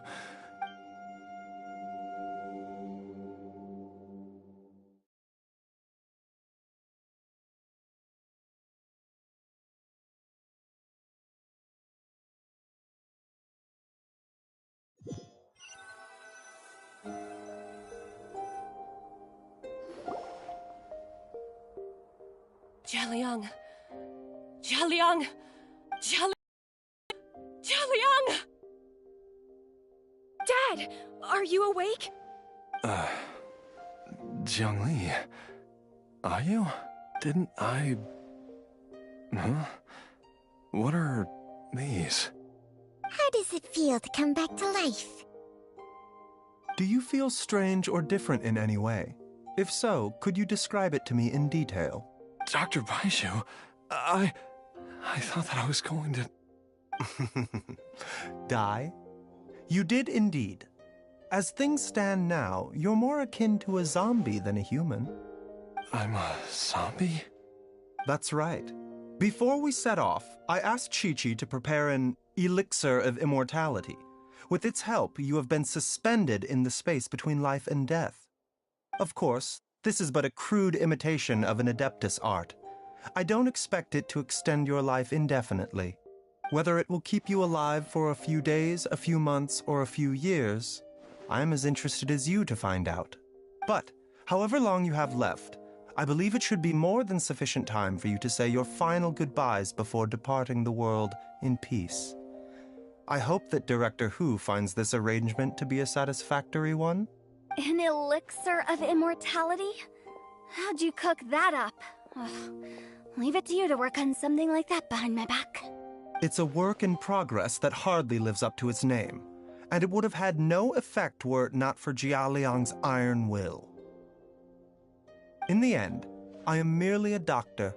I understand very little of the great principles governing life and death and the perpetual cycle of yin and yang. All I know is that if I'm presented with a life that deserves to be saved, I will do everything in my power to save them. And even this would have counted for nothing without Director Hu's assistance. After all, did you not tell Jia Liang to show us the way before we set off for Qingce village? Oops.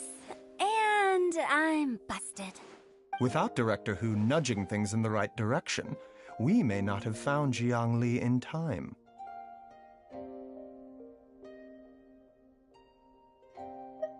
No wonder he didn't mention the elixir back then.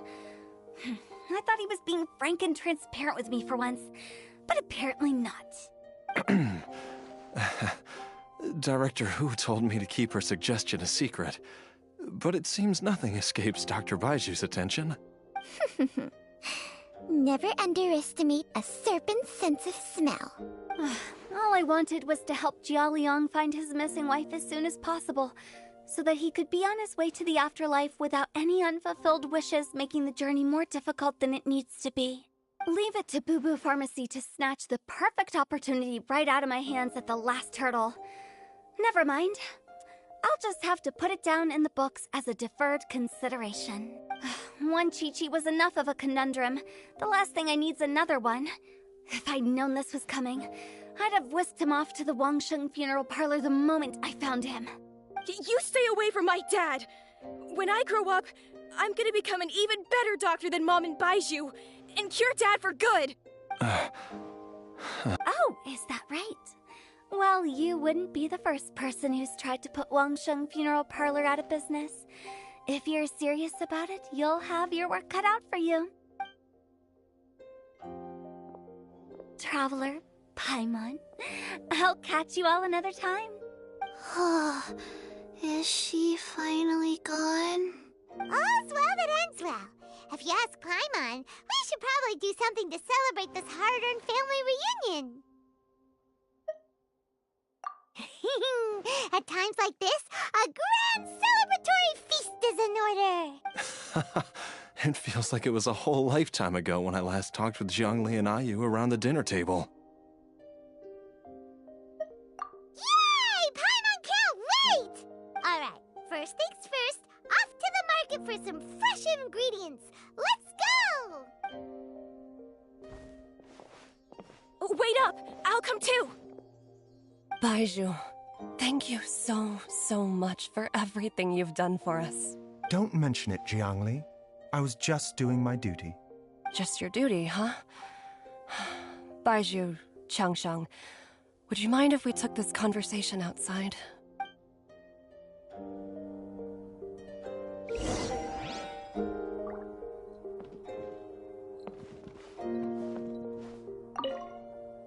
Now that you are part zombie, there are some rules that you need to know. Yes, ma'am. I'm listening. First, don't forget to stretch your body regularly. Second, don't forget to... Yes? Go on. Don't forget to... I forgot.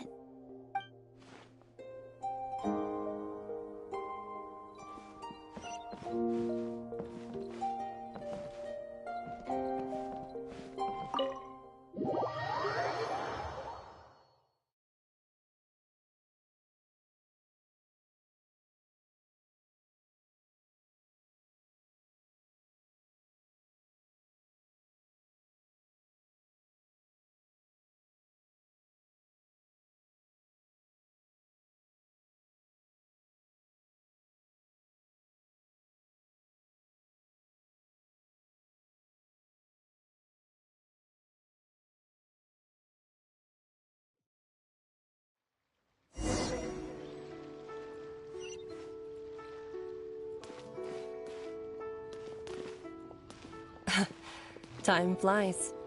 It's been so long since we bade each other farewell in Chenyu Vale. Changshang, you're the same as ever. You haven't changed one bit. You, on the other hand, have changed a lot. You're right. My younger self would have never imagined that things would one day turn out this way. Or that you'd turn out this way, Baizhu.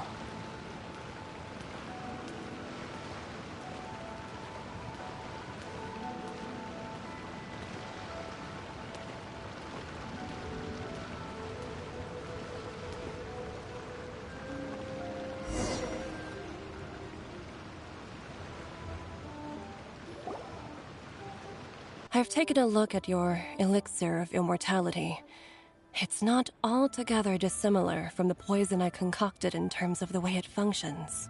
I have to say, Jiangli, it was a stroke of genius to use poison to maintain life.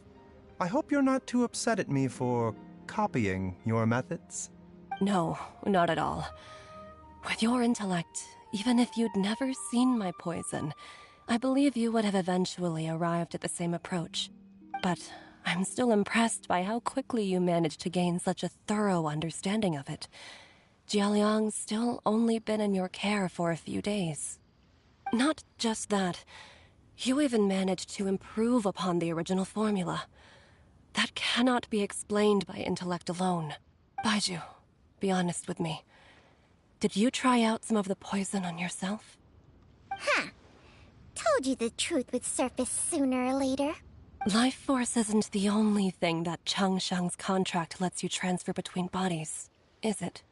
Nothing gets past you, Jiangli. You are correct. Besides life force, Changsheng's secret art also allows for the transfer of toxins and diseases.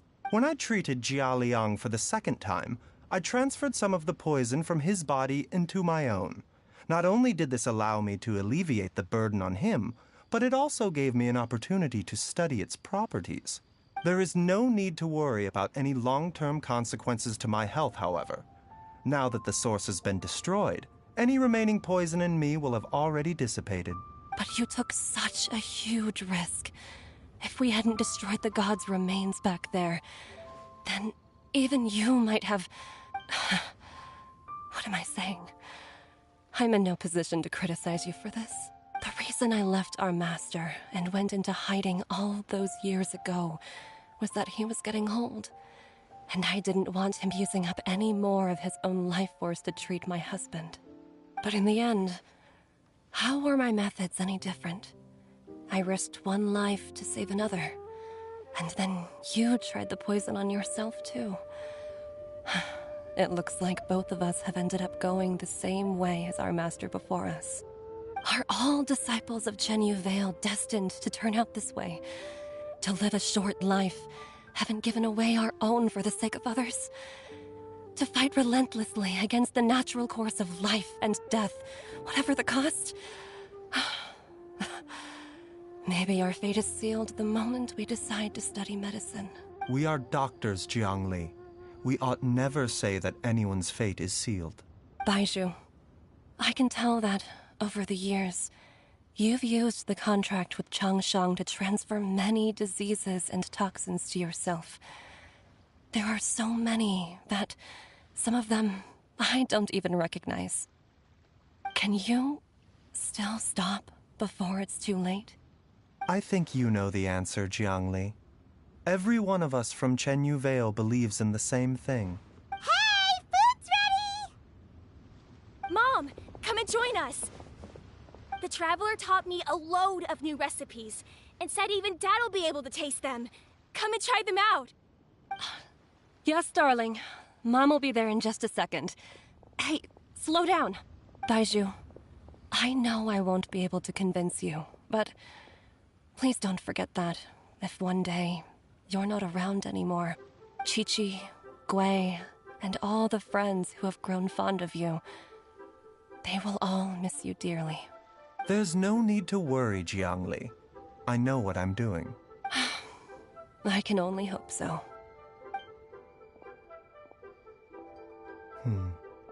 Baizhu, what did Jiang Li mean by not around anymore? Are you gonna be...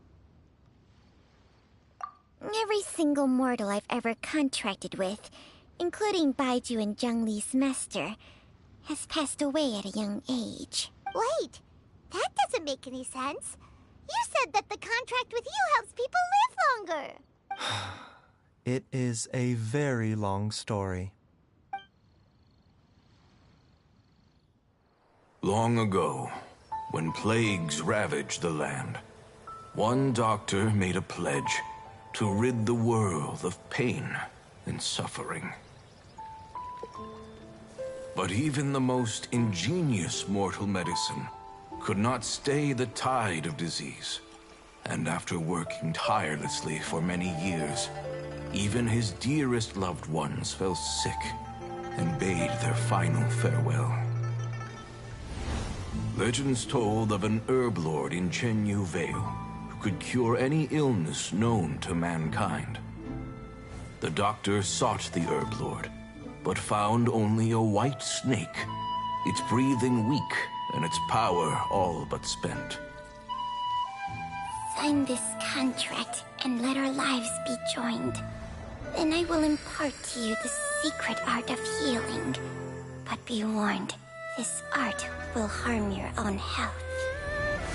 With means beyond human ken, the doctor could now reverse the process of death. And yet, the time still came to say goodbye. Only now, the one departing was the doctor, his life force spent. His final act in life was to pass on the contract to his final patient, his favorite disciple. The disciple chose to dedicate their life to saving the lives of others. And generation upon generation followed in these footsteps.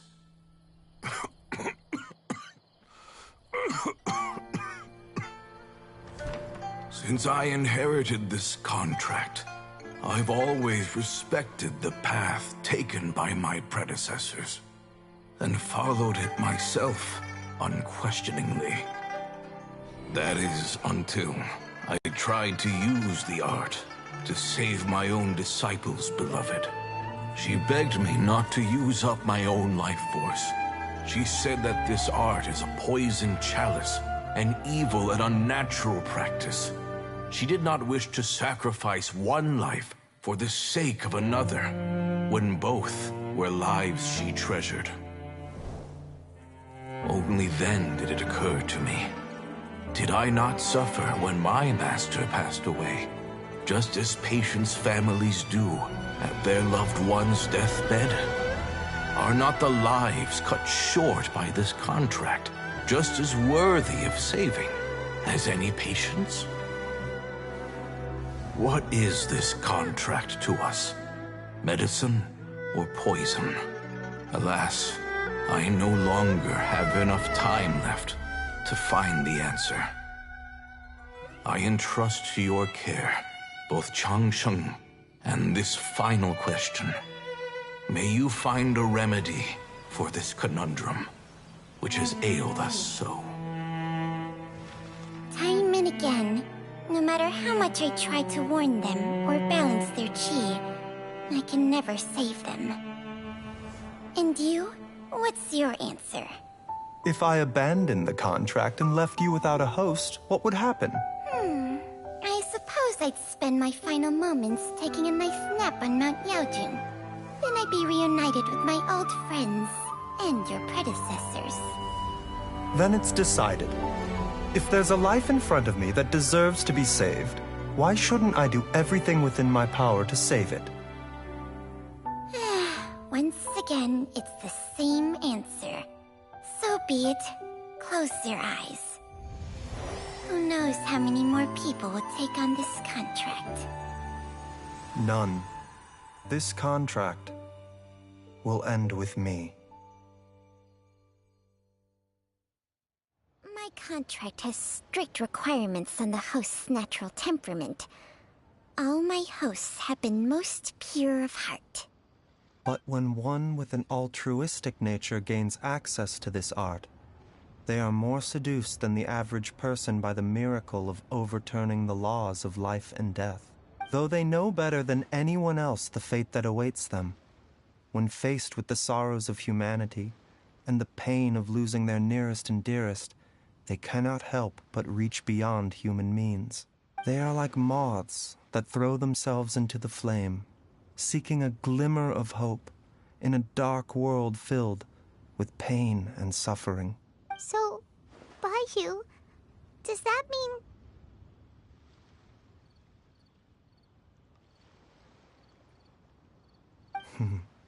I suppose that would make me a moth that yearns for the light, but doesn't want to be burned to a crisp. Changsheng's art can transfer pain and suffering between people, but it cannot reduce the total amount of pain in the world. It's just like we witnessed.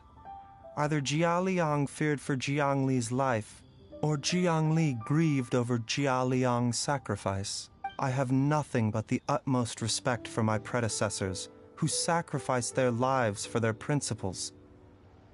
But I do not wish to join their ranks, nor do I wish to pass on this contract to anyone else in the future. Huh? But didn't you already transfer a ton of diseases onto yourself? What makes a poison, poison? And what makes a disease a disease? When it comes down to it, are not both mechanisms that affect the operations of the human body? If disease is defined as deviation from normal functioning, then who knows? Perhaps the true elixir of immortality could in fact be a kind of poison. Many may view the notion of searching for immortality in poisons and illnesses as a flagrant violation of the natural order. But to me, it is no different from the way our ancestors tested the medicinal qualities of herbs by sampling each and every one. I don't want those who come after me to lose their lives to this contract. Nor do I wish for Changsheng to perish from losing her host. This leaves only one solution, doesn't it? Precisely. I will be Changsheng's final host, and the tradition of passing down the contract will end with me. Even the gods of old struggle to achieve true immortality. First you want to save others, then you want to save yourself. Now you even want to save me. You're getting greedy, Baiju. But isn't wanting to have it all what makes us human? For a selfish moth like me, who's afraid of the flame yet yearns for the light, the only path forward is up towards the moon. For once, Paimon just does not know what to say. Dr. Baiju, Traveler, what are you still chatting about? The food's about to get cold. We also have coconut milk for Changsheng and Paimon. Okay, fine. Let's go grab some food. Paimon has a bunch of burning questions, but they can wait till after we've eaten.